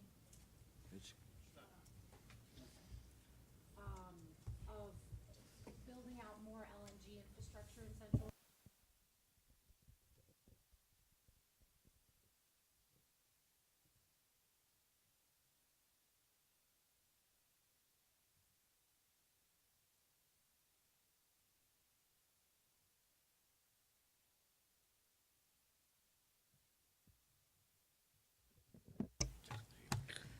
So I think there's the potential to look at building a second LNG terminal in Panama, but I think there's still some questions on the economic and technical feasibility. So in addition to the sort of financing and regulatory issues, when I'm talking to companies, I think there's a lot of interest in doing more, but in order to get the scale, there's more studies and understanding that needs to be done really about whether it's technically and economically feasible. But I think, so even despite the development of new technologies or emerging technologies like FSRUs and small-scale containers, which have, I think there's been more progress really in the Caribbean. You've seen more new terminals built. And I think there's got to be a possibility to do more in Central America, but companies still have questions about exactly how that could be done, and I think clarifying that could help move things forward. So, terrific. Thank you. Maybe a regional demand study. I wanted to give the ministers an opportunity. If you had any questions of the private sector, you can ask them on the coffee break privately if you want, or you can ask them now. But if so, we could take all of those questions at once and see if there are answers. Anyone have a question they'd like to put? Yes, Señor Reyes. Gracias. Thank you. Hace algunos años, cuando comenzamos nuestros procesos, vimos el cambio que en Estados Unidos las regasificadoras que estaban en construcción se convirtieron algunas de ellas en licuefacción. Recuerdo de Chenier que tenía algunas programadas. ¿Cómo ha estado el desarrollo de nuevas licuefacciones? Si están programadas, si hay aprobadas nuevas licuefacciones en Estados Unidos. Scheduled to come online in the United States? Oh, yes. Well, without giving you the full inventory, we started off with our 4 major project developers, and so you've got Chenier and Cove Point, and then sorry, December.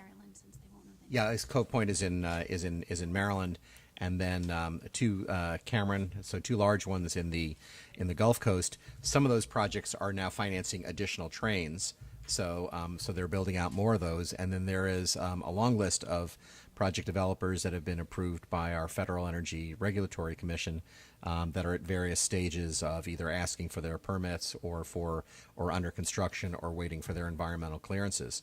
So others may have the numbers handy, but we're looking at a very large increase in export capacity, and those project developers are looking for demand, which is why there's such excitement about growth in the Caribbean and Central America. I think the good news, and I think our colleagues from Berkeley alluded to it, is everyone was worried that we were going to have this huge glut in LNG and that there would be the surplus capacity and basically cargoes that didn't find demand. But what we saw instead was that the advent of FSRUs, lowering the cost of entry into the gas market, accelerating the time to market, plus essentially the Chenier pioneered model of breaking that linkage to oil and providing cheaper models, and now the Tellurian model of kind of $3 free on board when they get to project execution, has created enormous demand, this price elasticity we heard about. So now we had more demand in the last 2 years from new sources of LNG importers, Bangladesh and countries like that, than we had seen before. So the market is growing, and the opportunity is there. So there's more to be had. Albert, you're an alum of Chenier. Without speaking for the company, I don't know if you want to add anything to that.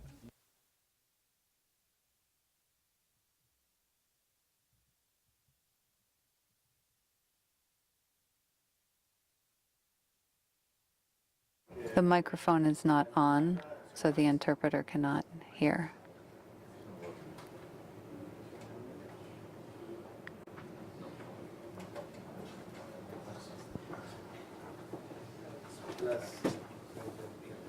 Las sociedades Shell y BP prevén una demanda aumentada de casi 100 millones de toneladas por año, empezando en un par de años.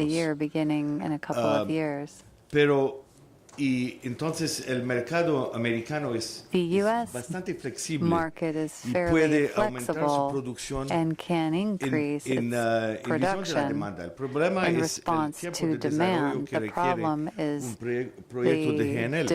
Entonces pueden contar ahora en más o menos 2021 con una producción aumentada de gas licuado de los Estados Unidos, del Golfo, de más o menos 70 millones de toneladas, 70 million que es tons equivalente a of la additional producción de Qatar. production in the Gulf in that time, which is equivalent to Qatar's current production levels. Problemas antes, There are también some hablamos issues.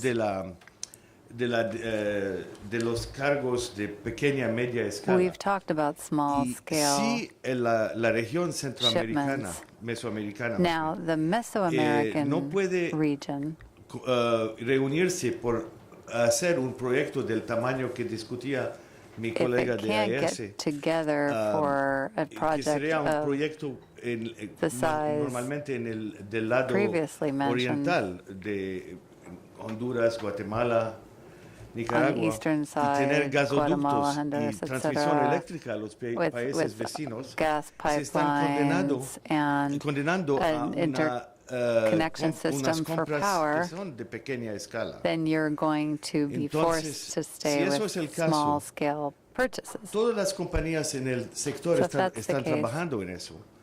all the Pero companies in the sector are problemas working on de that, but there precio, are price de garantía financiera problems para poder and seguir con esos financial proyectos. guarantee issues Y vemos that would los keep them países from que han moving tratado forward algo on ahora these están pagando projects. precios muy altos Countries are paying very su high gas licuado. prices right now for Jamaica, their LNG. El proyecto salvadoreño, Jamaica, the El Salvadoran porque no tenía las normas project, regulatorias because que the podía regulatory permitir, framework wasn't in place indexación en to otro permit que el diesel o el fuel oil. indexing En el as it is futuro for esperamos fuel oil or diesel. que la demanda de gas In va a the ser future, respondiente we al would precio. hope that Van a demand tener que would buscar respond los to precios price, los más bajos porque la producción and es the menos cara lowest actualmente. prices would be sought because Entonces, production is para less expensive contestar now. So su to pregunta, si answer quieren your asegurar question, if you want decimos, to ensure proveniencia garantizada a bajos precios, van a resignarse a que tienen que low indexarse price al precio options del in the mercado. future, you need to be Porque el precio indexed to del market GNL en prices este because momento LNG prices generalmente right now indexado are en generally precios que no tienen nada que ver con el indexed producto mismo, to prices que that sea have nothing to do with the petróleo o product in el itself, gas o cualquier otra cosa. petroleum, Y, etc.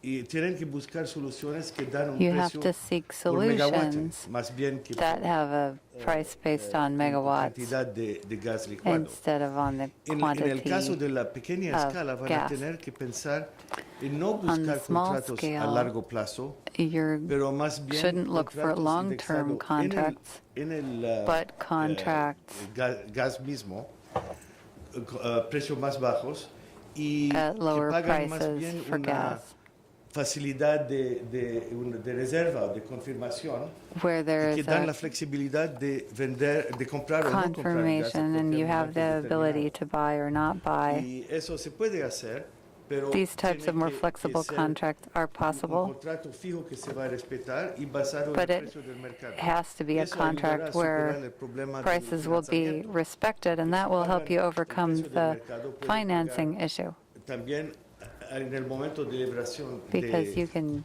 como then hacía Argentina por muchos años. pay at the time of release, as Argentina did for many years. Organismos como el BID, This overcomes the financing problem, even with organizations such as the World Bank and the Muchas IDB. gracias, Albert. Thank you, Well, Al. we're going to move to our break now, but the discussion we've had this morning leads to the question of what others can do to help, and that's what our next panel will be about, both from the United States and from Mexico and from the Inter-American Development Bank, which has really done fantastic work in this space for many years now, from market assessments to actual assistance. We'll reconvene in about 10 minutes, 10:40 to 11:15, and thank you for the discussion so far.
Do you want to intro this one? Yeah, sure. All right. Thanks, ladies and gentlemen. We're ready to begin. I don't know that I can get this closer. Here we go.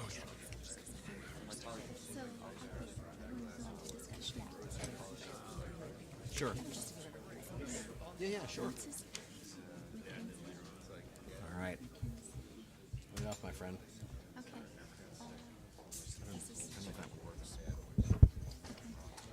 Can everybody hear? Okay. Do you want to change it? Or no, we're okay. We are now going to transition into our second panel. We will begin with Ariel Yepes. Cuando Ariel vuelve. What do we do with the next one? Well, while we're waiting. Okay. Go ahead. All right, that's fine. No, Ariel, that's fine, because I'll just introduce you. Or you can listen while mine. Ariel Yepes, for those of you who do not know him, is the head of the Inter-American Development Bank's Energy Division.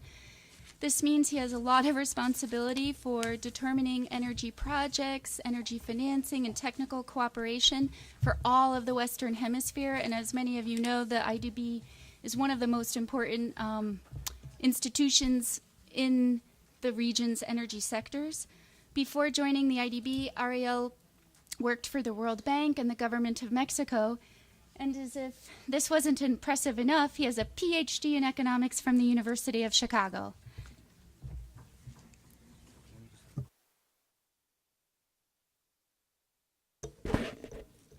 Bueno, muy buenos días a todos. Great, good morning to Para mí es un everyone. placer estar aquí entre ustedes y haber recibido It's a pleasure to be here with you. I'm thankful for the invitation from the Department of State through FAE and from the Atlantic Council to participate in this En meeting. muy buena medida lo que pretendo hacer de manera muy To a sintética large extent, what es I'm going to try to comentarles do qué is cosas ha estado to, haciendo el Banco Interamericano in de Desarrollo very para brief tratar way, de apoyar a explain los what países the de la Inter-American región en Bank has been Mesoamérica doing to support the countries para of the identificar qué Mesoamerican region opciones existen in desde identifying diferentes the perspectivas options económicas, that might sociales, exist from different ambientales, economic, qué social, opciones and existen para environmental diversificar perspectives for matrices energéticas. diversifying their energy Y matrix. dentro de estos planteamientos de diversificación de las matrices And energéticas, in por this supuesto, el tema del gas energy natural es un matrix tema relevante y diversification recurrente. approach, A natural principios de gas 2014, keeps coming up. In por early solicitud de varios países de 2014, at the request Centroamérica, of several se nos hizo el Central American planteamiento de hacer una countries, evaluación de qué tan we conveniente looked sería la at introducción de gas making an natural en evaluation toda la región. of whether it would make sense or Y gas not to bring natural natural pensándolo gas más que into nada the para region, consumo en general, no solo para mainly electricidad. for consumption, ¿Cuáles serían not las just implicaciones económicas de poder power introducir generation, ese and gas what would be natural en la the región? economic Y como consequences of consecuencia de ello introducing también, natural gas into ¿cuáles the serían los region? retos o acciones que se tendrían What que would the implementar para introducir ese gas challenges natural? be Ese for doing estudio so? inició pues para identificar This al gas como una opción para diversificar la matriz energética Study then y was se launched evaluaron to diferentes opciones. assess natural Se gas, consideró and la different demanda de options todos were los looked at. países, la The study looked demanda que at se the tenía no demand solo para levels generación in eléctrica each o country, not sustitución just de for electricidad power con otras generation fuentes or que actualmente en ese substituting momento for estaban other utilizando, sino la fuel potencial sources, demanda but para el also sector the industrial y el sector residencial. Y a partir potential de ello, demand for las industrial and conclusiones que residential surgieron de este análisis fueron consumption, bastante and the interesantes. recommendations that Se came hizo out un of that study análisis were en quite el que involucraba la interesting. introducción de ese gas con diferentes tecnologías a través The de study looked at gasoductos, different a través del technologies, LNG. gas Lo importante pipelines, era verificar LNG, qué potencial tenía la seeking introducción de gas natural to en toda la determine región. what the potential for Y introducing natural gas would be throughout the no para nuestra region. sorpresa, porque nos imaginábamos que los resultados iban a ser And de it did esa, not de esa surprise índole, us. pero We lo que imagined de the manera muy results conclusiva would be vimos en this, este but ejercicio this fue que exercise did existía la very posibilidad, conclusively desde una show perspectiva totalmente económica, that from de an introducir economic gas natural vía perspective, it would be gasoducto possible to a introduce natural Guatemala, gas El via Salvador pipeline y to Honduras, Guatemala, El Salvador, pero and que ese Honduras. gasoducto, para considerarse viable, no podía But for that extenderse más allá de pipeline to be Honduras, viable, it que would se not tendrían be able to que go considerar past otras opciones para Honduras, introducir and ese other options gas would have to natural be en el resto explored de los for países de bringing natural Centroamérica, en gas Costa Rica, into the en remaining Nicaragua countries, y Costa en Rica, Panamá, por Nicaragua, supuesto. and Panama, of course. Dentro del análisis, al final, lo que se concluyó fue The conclusions were that there are different technology options for bringing gas in. The demand is there, not just for power generation, but also potential demand in the industrial and residential sectors. Creo que la conclusión más relevante de ese análisis fue no solo el hecho de identificar la posibilidad de llevar adelante los proyectos, not just sino el hecho seeing también that de it que would be por el lado de los possible to move gobiernos ahead with existía el these apetito projects, para but also aprender, the fact that the entender y ver governments had qué the cosas se tenían que appetite hacer para introducir ese gas to natural. explore Entonces, what would no be solo creímos necessary que era to bring it relevante in. It hacer was una not evaluación just económica important para to make introducir that ese gas natural, sino economic también cómo ver evaluation, cómo podíamos acompañar a but los países to also explore how crear los marcos countries could be institucionales y supported regulatorios que in dieran el creating the espacio para regulatory que el frameworks mercado en el que se necessary pudiese to introducir y comercializar create the gas natural space for no solo fuera realizable, natural sino que también fuera gas, exitoso.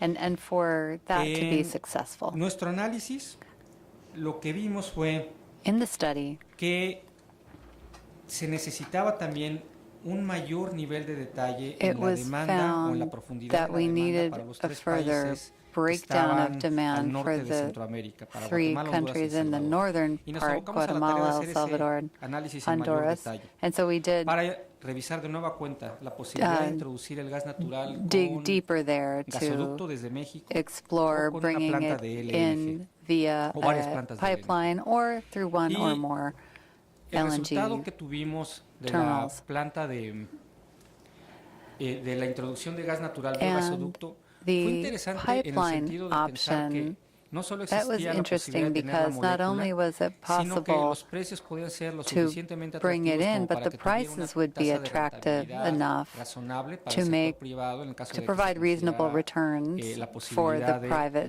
construir esta sector, tubería de assuming the México private sector would hasta build the pipeline Guatemala primero, El Salvador from y Mexico to Honduras. Guatemala first, then El Varias Salvador, cosas han and then surgido desde Honduras. ese momento, desde que se hizo esa evaluación, Since la primera evaluación the de time la of introducción de that gas natural en toda la initial región y study la introducción de gas natural en particular en estos tres países. Pero quiero destacar for the region as a tres hechos whole que and son for the three contundentes y countries, definitivos several things have acerca de happened, and I want concepto de to introducción de gas highlight natural en Centroamérica. three aspects. Cuando hicimos el análisis 2014, When we did the no study in existía todavía en ese momento 2014, una visión at that time there was contundente not de los yet países a y por clear supuesto vision tampoco de las empresas amongst de countries que la viabilidad de los proyectos or era amongst lo suficientemente companies como para que esto se realizara.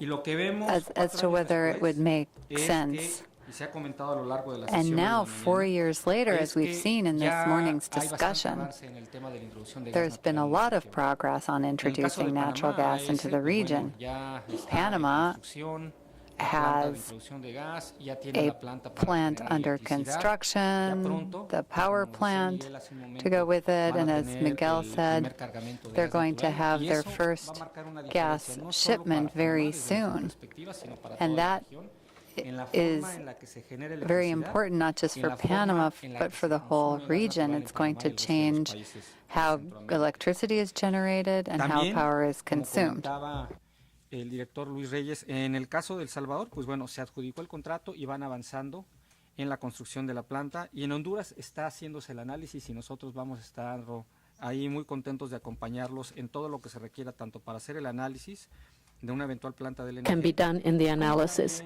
with an LNG plant, as well as with the regulatory frameworks in order to create this market. As we did in Panama, no solo buscando la forma not de only activar los finding a recursos way a to través de los activate fondos resources para que el proyecto fuera realizado, by way of the private market to fund these projects, but also from a more institutional standpoint to help the government so they can create the regulatory framework to allow for this. So we then see that there's a great opportunity to introduce natural gas in the region. This is already happening.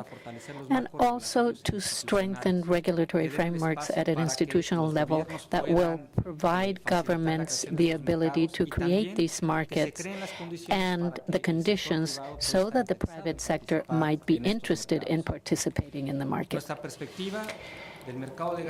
From our viewpoint, natural gas in Central America, it has great potential, and the way the transactions can be done are much more attractive than what was originally thought when we submitted these proposals to the different countries. And the prices are much more attractive than they were 5 years ago. So that makes the business of generating electricity from natural gas much more attractive. But it also makes it viable in the sense that it becomes a way to provide a boost to electricity and home consumption. For the future, what we'd like to do at the bank is to continue supporting the countries in the region in a generic sense, not just for natural gas, but we think that this is the most relevant. It's to diversify their energy matrices, and that implies that they have to introduce more renewable energy and natural gas in those countries that think it's appropriate, of course. But in a more ambitious sense, what we see is the possibility to have these electricity-producing projects with renewable energy. It's providing the groundwork so that the greatest integration at a regional level will foster the economic growth of the whole region. And we have done studies related to how to incorporate more renewable sources. And with a greater proportion of these, then the interoperability that could be wind or solar energy can be compensated by different systems such as CEPAT, that I think is working very successfully now and will continue to do so if it's possible when the market grows. So our message to conclude is that the IDB has been accompanying this since it was all the initiatives that the countries have to promote development. So in the case of regional integration, CEPAS,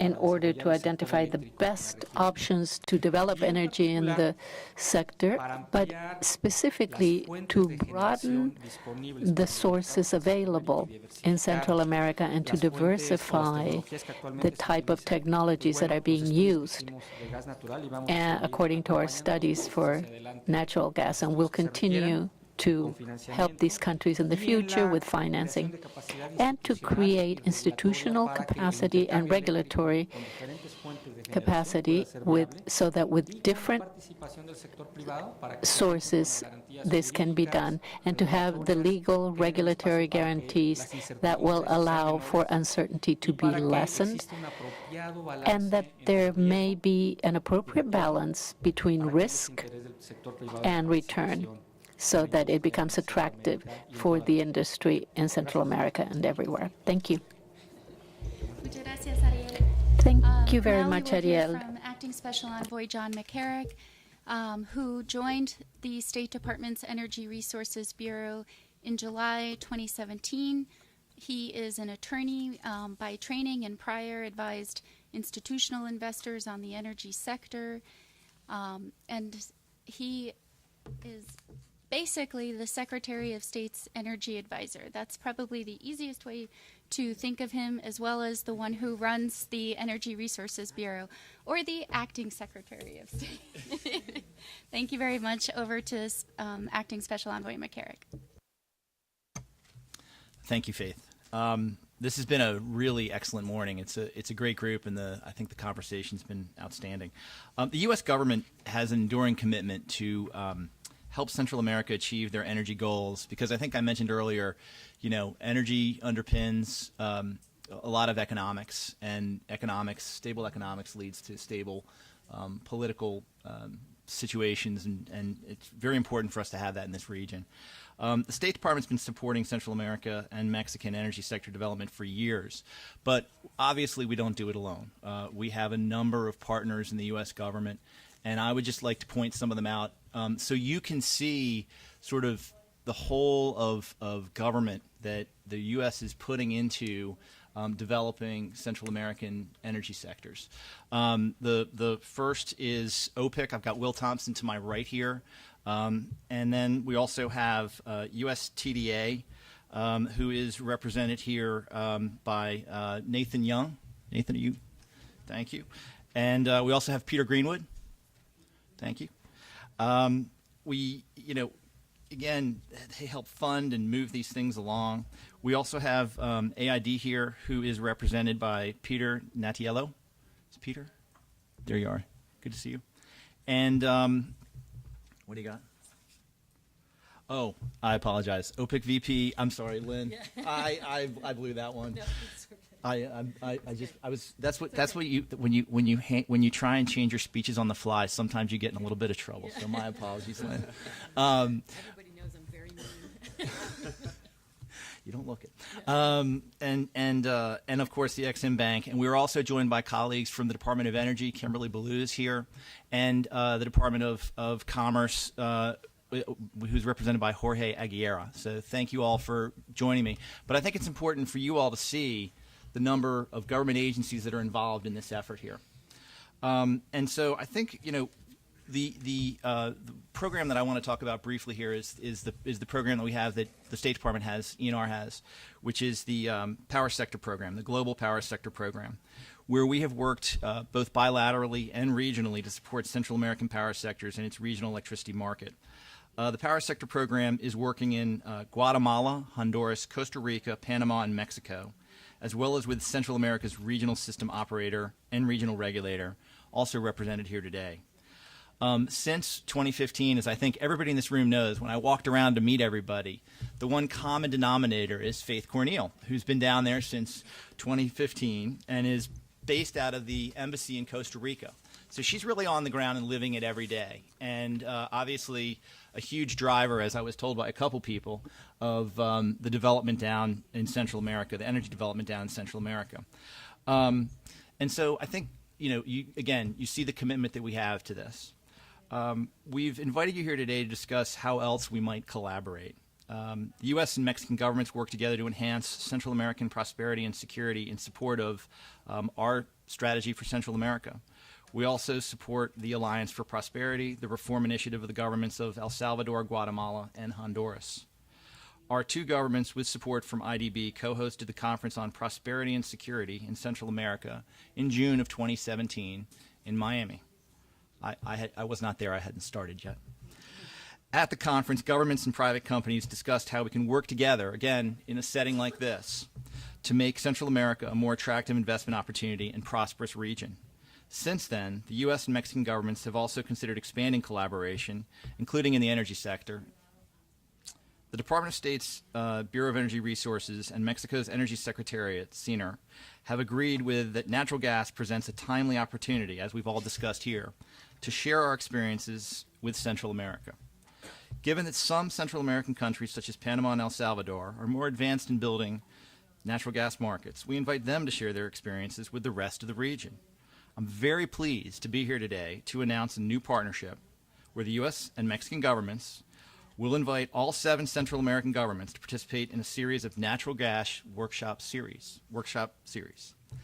We'll invite U.S. and Mexican public and private sector experts, probably folks that are a little more technical than the folks we have in the room right now, to share best practices with you or your representatives. The first workshop, similar to today's discussion, will include Central American governments summarizing their priorities on natural gas, and U.S. and Mexican experts sharing their experiences and best practices in developing national natural gas markets and attracting private investment. The second and third workshops will be tailored to the Central Americans' needs and interests. Topics could include policy and investment frameworks, natural gas regulations, project identification and evaluation, competitive procurement, project financing, and cross-border infrastructure projects. A menu of options approach. USTDA and USAID have already agreed to participate in this with the State Department's Bureau of Energy Resources, and we will tap the expertise of other energy experts in the U.S. government. We hope you will find this collaboration to be helpful. As I mentioned, LNG is one of the fastest changing markets, and we hope the collaboration will help inform you of your energy policy making. I'd now like to invite my Mexican colleague to speak. Mexico is a strategic energy partner of the United States, and as I've already been doing a lot of, we are looking for more ways to collaborate. Thank you. Thank you very much, Acting Special Envoy McCarrick, and we now turn it over to la señora Rosanetti de CENER. Pasamos la palabra a señora Rosa. Disculpa, Rosanetti. I just wanted to say a little bit about Rosanetti because she too is a very distinguished member of this panel. Rosanetti, working for CENER, really shapes CENER policy with respect to all things natural gas. She is an energy expert technically and I think at very senior levels of Mexican energy policy. Prior, she worked in electricity transmission and distribution. She's a leading advocate for women in the energy sector. And now I turn it over to her. Thank you. Thank you very much. Thank you once again for the invitation and for providing Mexico with an opportunity to share its experiences and a specific proposal of the workshops that John just mentioned. I'd like to emphasize on how we arrived here and what has happened since 2014, where we've had several meetings trying to identify what the drivers would be to put on the table in order to foster the development of this market in Central America. And one of the issues that is of most importance is the size of the demand and how this would be financed. In the interim, while Mexico was creating its proposal of their energy reform and how to make it operational, so we classified all the projects of transportation of natural gas and also where it would be stored and how. So these are strategic projects. What are strategic projects? Those where a country needs to have these plants developed and they put an anchor contract on the table that's presented by Senagas, which is the independent operator. There are other projects in merchant where the market can choose when to develop it, and there's a third category that are social projects. And those projects with a social parameter require a federal budget that will help their development. So, emanating from this classification, it would be important to say that almost 100% of strategic projects are the ones that I mentioned at the very first time I spoke, and they were supported with these contracts that were supported by CFE, and for Senagas, all we're missing as part of the list of strategic projects, the development of a pipeline that crosses the Tehuantepec Isthmus. Those of you who don't know the geography of Mexico, the Tehuantepec Isthmus is the area that represents the shortest distance between both oceans. The present system for pipelines, gas pipelines, does not cover the southern part of the country. In order to do so, what you have to do is cross this isthmus. So a pipeline there is considered strategic. Presently, there is a gas pipeline that is in operation with a limited capacity. It has 90 million Yes. Será consumida, All of la that requiere capacity is required. One of the 6 refineries that we have in Mexico, which is situated in the southern part of the country on the side on the Pacific Ocean side. Presently, that refinery consumes less than that, and let's say until 2025, it will not consume more than 90 million cubic feet.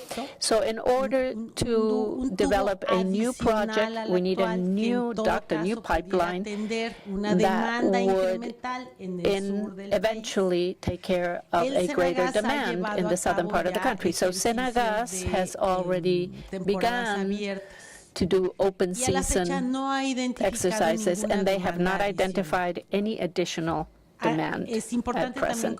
It's also important to mention that additionally to this pipeline, if the conditions existed to transport gas to Central America, we would need another pipeline, gas pipeline, that would go from the point where the isthmus ends towards Chiapas, which is our border with Guatemala. And that gas pipeline has not until now justified its existence or development. However, part of Chiapas was classified by the federal government as a special economic zone. This means that there will be different fiscal incentives in order to initiate the development of different types of industry. Investment in that area or that region, zone as they call it, are trying to promote this. And digamos, la definición de todos los detalles de esta implementación. The definition of all these details is at the moment being discussed. De esta forma creemos que habría posibilidad. We think that there will be the possibility in the near future el Senagas pueda for Senagas to reserve capacity on a pipeline that is crossing the Isthmus of Tehuantepec and would reach Chiapas, so that there would be industrial demand supplied at the time that it is needed. And the driver of a gas pipeline is in the electrical sector presently. Therefore, we need for the new electrical market in Mexico that is beginning to develop, tenga las señales necesarias para detonar, en su caso, the necessary signals to initiate an electricity generating plant that we hope will be in Chiapas or on the Isthmus of Tehuantepec. In this fashion, Mexico could have enough demand to create infrastructure all the way into Chiapas. That's what we're doing in our country at the moment. For the time being, we have not identified any additional needs in this area. I didn't mention this before, but we do have renewable source goals for 2035 and 2025. And this has all the bids made or that have been carried out by CIVE have been very successful. But just to let you know, the conditions that exist right now in Mexico to have the infrastructure extended to transport natural gas through the Tehuantepec Isthmus and eventually towards Chiapas in the south it's going through a very initial process or stage at this moment. But as I tried to mention or say at my first comments, there is development in the natural gas market at the moment. We believe that our experience with regulation is broad. We've done this for more than 20 years. And during our energy reform, I can say that undoubtedly what we knew the most about was natural gas, and we would like to share our best practices that we have obtained through these 20 years with our own mistakes, which is a sad way of learning, but you clearly do learn from them. So, for that reason, we are happy to offer our support on these workshops that were announced, and we can coordinate or help coordinate in Mexico City. That's Muchísimas all. gracias, Rosanetti. Thank you very much, Rosanetti and McCarrick, for your comments. and everybody for their comments. We are only 7 minutes behind schedule, so as this is the panel intended to try to get out some of the other U.S. government agencies' abilities to support energy sector development in Central America, I'd like to offer them the first opportunity to speak. You can turn your play card, or raise your hand if you'd like to be recognized. There's also a gentleman from our previous panel who would like to make a comment too, so I will come to him shortly. Okay, Peter Greenwood of the U.S. Trade and Development Agency, which is one of our finance agencies. Yes, thank you, Faith, and thank you for the opportunity to be here today. And as it was mentioned before, USTDA is partnering with our colleagues in ENR and AID and working in this collaboration, Mexico-U.S. collaboration for development of gas in the region.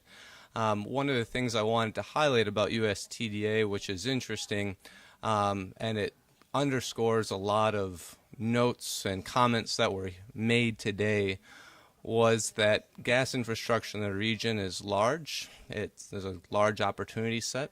It's costly.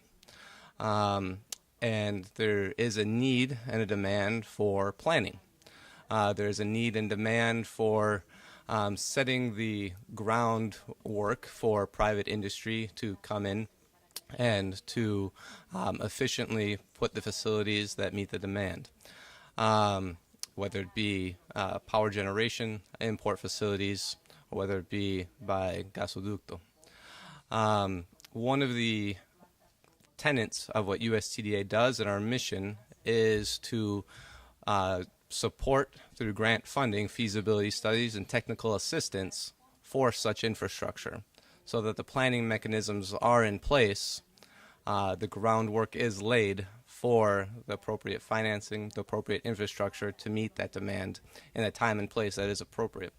So to the distinguished ministerial panel that is here, I offer to you all that we are here. I gladly accept any discussions that I may have with you in your plans and developing your gas infrastructure from a regulatory or project planning perspective. And we are excited to embark on this endeavor together. Thank you.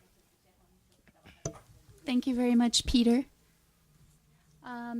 Lynn Tabernacki, I may not get her full title right, but I will let her say what it is. She is a vice president at the Overseas Private Investment Corporation, the development finance agency of the U.S. government. Thank you. That was very close. And head of global energy. But I do talk to Faith every 2 weeks, and so I guess the point is we are far beyond title changes after all the years we've known one another.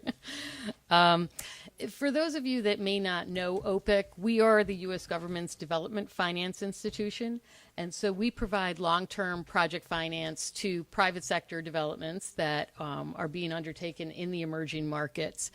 And right now, we have a very important strategic priority in terms of supporting projects in the Central American and region, along with Mexico, and in particular focusing on the energy projects specific to countries as well as to the region. The one of the defining differences with OPIC is we're able to provide up to $350 million in long-term financing to individual projects. And so as a result, when we're looking at the LNG sector, gas to power, OPIC does have a role to play. And we can bring in other lenders. We love to partner with private sector banks. But I think it's very important just to stress that what we really need is financeability. And there are, obviously everyone's talked about a good portion of this today and what's involved, and most of you know the big parts. But in terms of the intangible aspects of what a lender will look for, is we're concerned about really two intangible qualities. One is predictability, and that permeates throughout the project. And what we want to see are strong contracts, strong pricing, strong supply, but of course, a predictable regulatory framework that we know governments are going to abide by, an energy mix that makes sense, and that we have a path forward in seeing what those changes are going to be. We can't afford to wait for every law to be put in place before we start, but we're happy to sit at the table to try to explain what it is that we might need along the way, so that when we do have a project that's moving forward, it'll be ready to go. Which actually leads to my second intangible quality, which is time and timing. As we all know, this is a long haul participation that we all have in terms of getting the political and economic and regulatory environment, legal environment up to a standard where private sector investors can come in, and then add on to that bid processes or negotiations associated with identifying specific projects. And then everyone forgets how long it takes to get the financing in place. So we want to be sure that we're involved as early as possible to try to be sure that we're not going to interject ourselves in the commercial issues, but we want to be sure that when it's all done, that the deals are financeable. And so I would just offer that it's very important, through our work with the State Department and USTDA, that OPIC and other lenders, such as IDB, Invest, that we are aware of these projects coming forward, and that you do seek input, and I look at the sponsors as well, that you do seek our input early on so that we can be sure we're most effective and compress that time frame down as much as possible, given every country's and the region's energy goals. So thank you. Thank you very much, Lynn. The gentleman from Baker Hughes, Benjamin Torres Barro. Oh, excuse me, Baker McKenzie. Thank you, Faith. Yeah, I'll be brief. I think there's no question about the fact that natural gas will continue to be a predominant fuel for Mexico and Central America. However, I think I identify a couple of challenges that natural gas has in order to fully develop its potential. And I identified three avenues from my trench and what I'm seeing in my practice, trying to help clients and project developers in natural gas. First, as Mrs. Rosanetti was mentioning, you need to anchor those projects. And for that, you need long-term investment. You need 10, 15, 20 years of a guaranteed and secure offtake. In order for that, you need to look at the natural gas prices stability, and there's no question that it will continue with a steady pricing forecast for the next 10 to 15 years. I mean, there's no question about that. But there's, many of the projects, especially the power plants, are anchored on a pass-through formula that the off-takers need to have some type of assurance that the supply will be there and under steady prices. Secondly, and I think it's extremely important, is the certainty of the land security access. And by that I mean the rights of way, and also the issues that some of the project developers face, such as indigenous consultations, environmental impact assessments, which I think is a common ground for the entire Central American region and Mexico. Those are one of the main challenges. And lastly, something that is also part of the elephant in the room is the investment protection, the investment certainty. Right now, we've been seeing, and we've been discussing lately on different international treaties, trying to secure a right protection for the different investment chapters, ISDS, and also the political environment that we have. I think it's extremely important for the companies to know that their investments will continue to have a protection under that framework.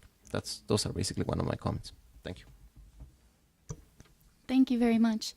Are there any additional comments, questions? Oh, okay. Sorry. Neil, thank you very much. Thank you, and thank you for having me here. Just a thought, though, based on the presentations made and based on the fact that we have members of government in the room, I'm wondering, I've been part of the diplomatic corps in DC for about 7 or 8 years, and one thing that coming from the Caribbean, but interacting very closely with my colleagues from Central America, one point that I think I would like to hear the comments of government members. The whole idea of capacity building, of institutional strengthening, and bridging the gap between the regulatory asymmetry that we see in many of these states. What role can multiple stakeholders, such as ourselves, around the table play in mitigating some of these concerns that plagues us, at a satellite level, rather than what we are speaking of is a project-based set of activities. But I feel in order to sort of strengthen the longevity of projects like this, one needs to really strengthen the enabling environment to make it happen. So I would love to hear some thoughts on that, please. Thank you.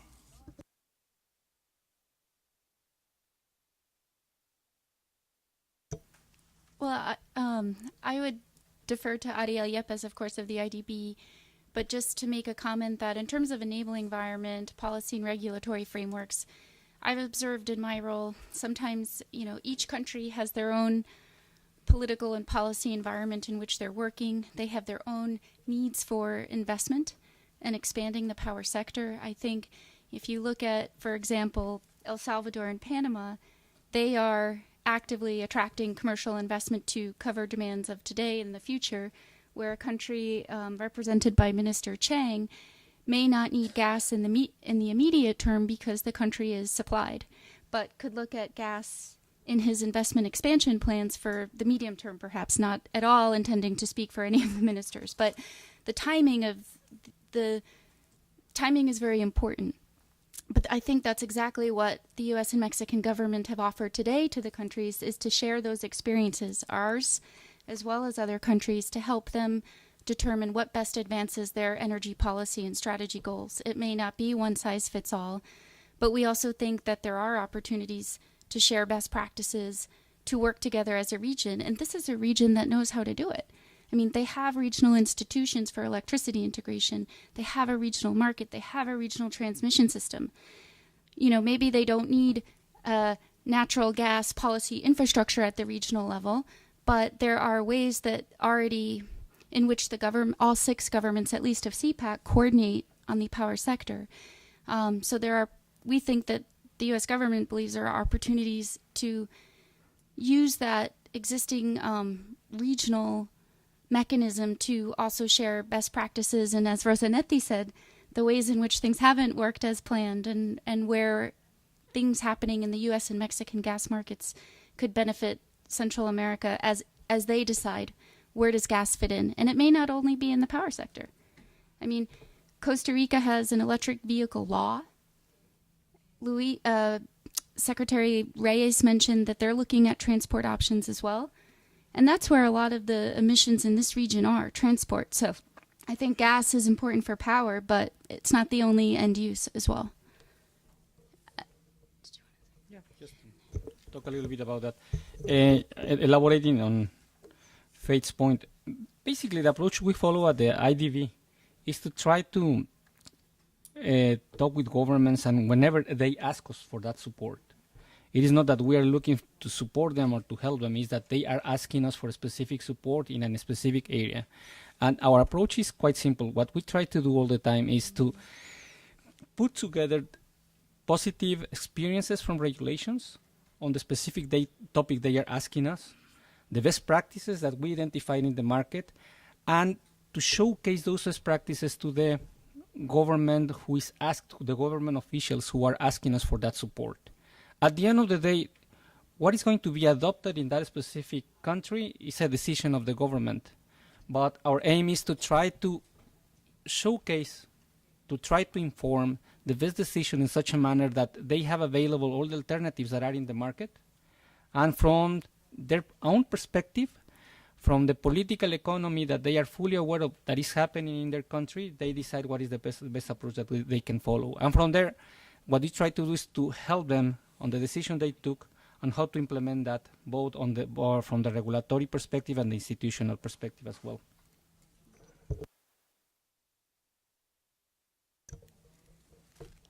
Unless there are any other comments or questions, including from our distinguished guests, we will turn it over to our final set of remarks before, okay, Executive Secretary Luis Reyes of El Salvador.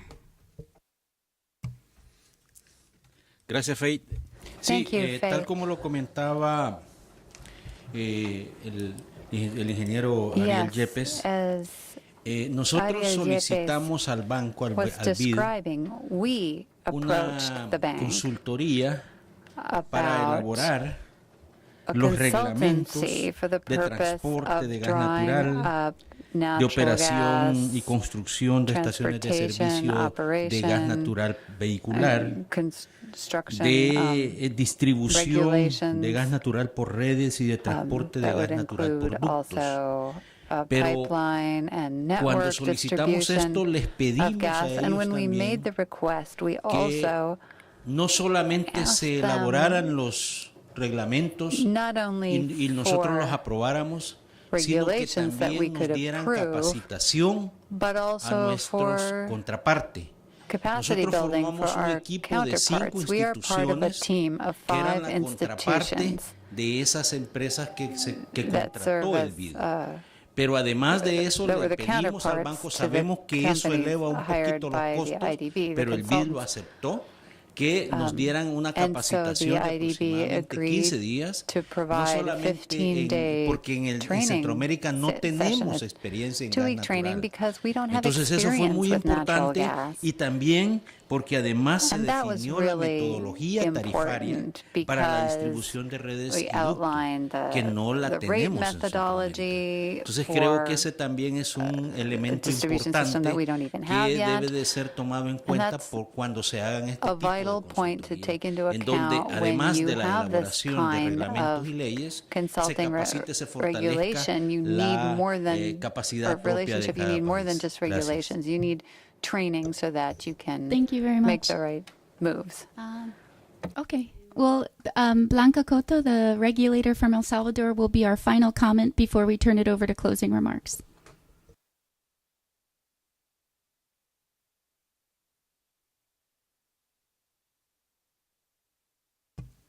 Buenos días, casi ya buenas tardes. Good morning. I guess it's almost good afternoon. Thank you for the invitation.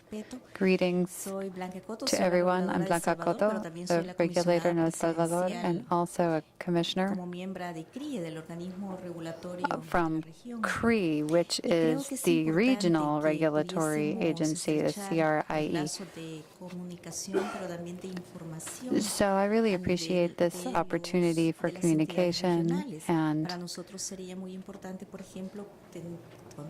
dialogue.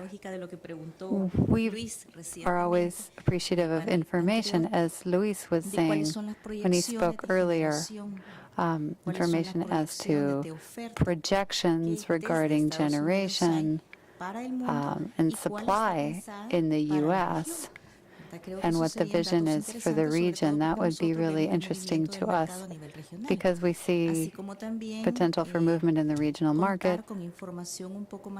We'd love to have more specific information from each of the agencies present here as to their projects and plans aimed specifically toward energy matrix diversification as described by Ariel. The world is changing.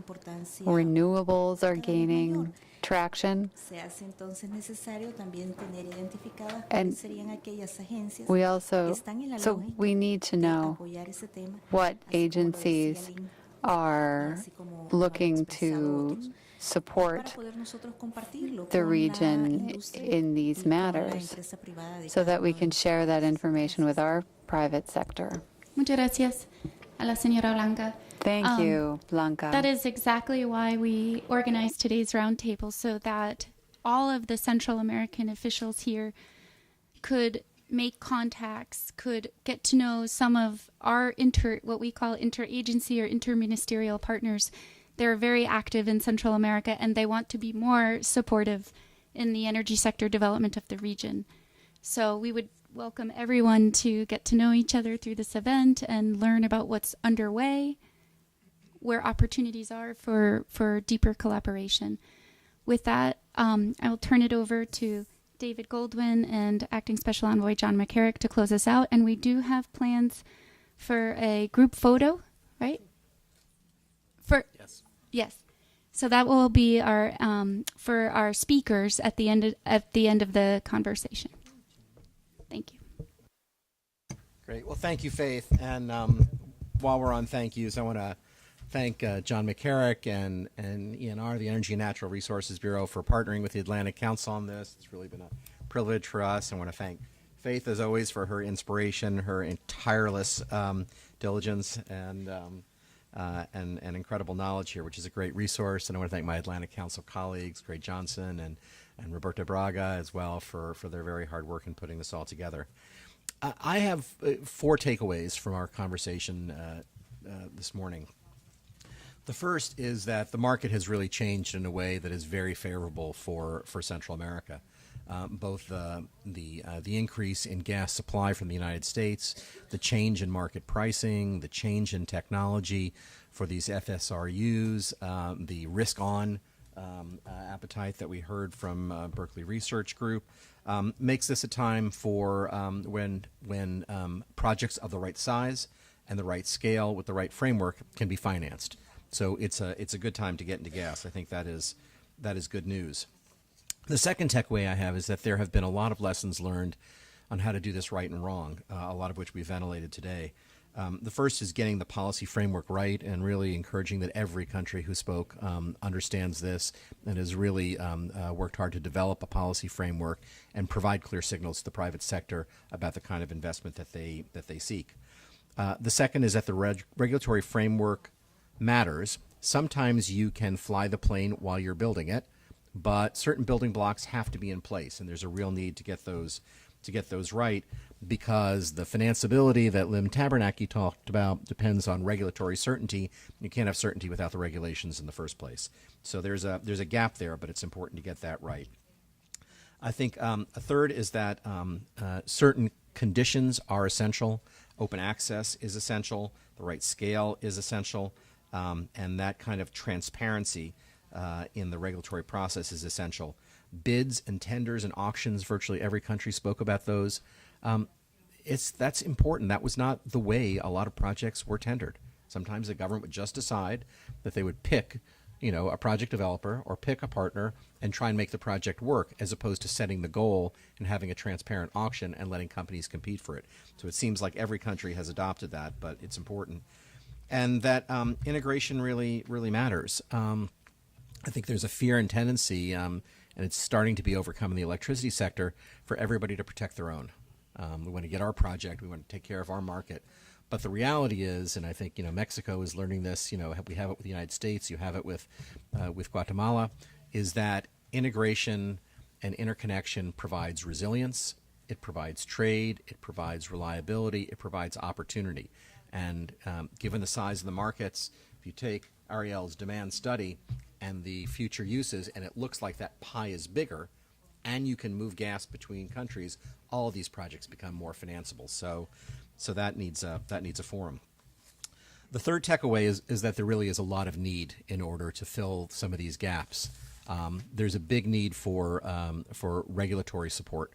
to get the regulations drafted. And ENR is doing some, and it sounds like the door is open at the IADB just for the asking. Thanks, Ariella. But that a lot of that work needs to be done before the projects get done. There is surprisingly a lot of an information gap on the supply side. So I think that's encouraging. And I've heard it from not only how big is the export demand or export supply and what are the prices and what volumes, but what about our LPG supply? What about our other liquid supply? So I think it falls on the United States, maybe the Department of Commerce or others, to try and fill that gap. And it may be another collaboration opportunity, as it's easier to talk to all the countries as a group than it is one by one. So maybe there's a commerce or a TDA project on there. And this need for capacity building. And that's a challenge because, again, it's like flying the plane while you're building it. You have to build that capacity, but the people in place now have to make those decisions. So that's another great job for increasing ENR's budget, which I'm fully supportive of. And the fourth takeaway I have on this is that there is a lot of help available. Maybe not as much as is needed, but this demand study that the IADB going is essential. It's an essential building block. That's going to be helpful. I really applaud the natural gas workshop initiative, which was announced today, because it will help all of you together access each of these technical issues that you need to, and that really is both a great platform and building block. And USTDA, OPIC, USAID, we've heard from all of them. They all have programs, so help is available for the asking. So I think that is all good news. Not that there's not work to do, but there's a lot of opportunity and there's a lot of support for it. So I come away encouraged and grateful for the opportunity for the Atlantic Council to participate in this. Brother John? David, thank you. I think that that summary is excellent. I keep coming back to the one issue I keep coming back to when you look at these projects and how they get financed, and you mentioned it, but I think it bears repeating, is certainty.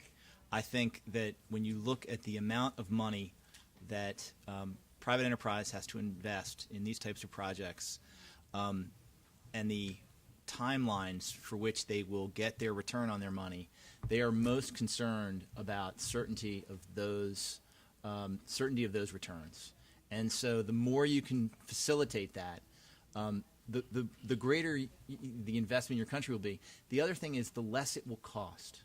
So the things that you can do to make that certainty better for the private sector is essential. So that's sort of my one add-on. I just really want to hammer that point home because I think it's so important when you're asking these companies to make very long-term commitments with vast amounts of money for projects that are really pretty amazing. Thank you again, David, the Atlantic Council, your team, ministers, senior officials, my colleagues from the U.S. government, and, of course, the private companies that I spoke about earlier is so important providing input to us. The State Department will continue to invest our diplomatic capital and technical assistance in Central America and any country that wants to increase their energy security and economic development. Because, as I think this is the third time I'm going to say it, doing so makes for a stronger and safer region and global community and provides opportunities for all. The boom in production of U.S. natural gas in the U.S. becoming the world's third largest exporter in 3 years is a game changer. And as our neighbors, and you are our neighbors, you are natural trading partners for us, and we hope to increase U.S. energy cooperation, trade, and investment. We look forward to this new collaboration on natural gas with Mexico and Central America to help achieve our leaders' vision of a more secure and prosperous Central America. Thank you all.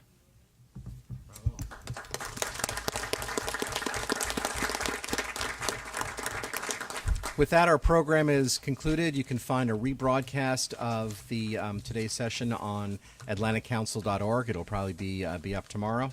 In the interim, thanks for coming. And if we can please have, are we going to take the picture at the end? Colleagues at the end. Thank you.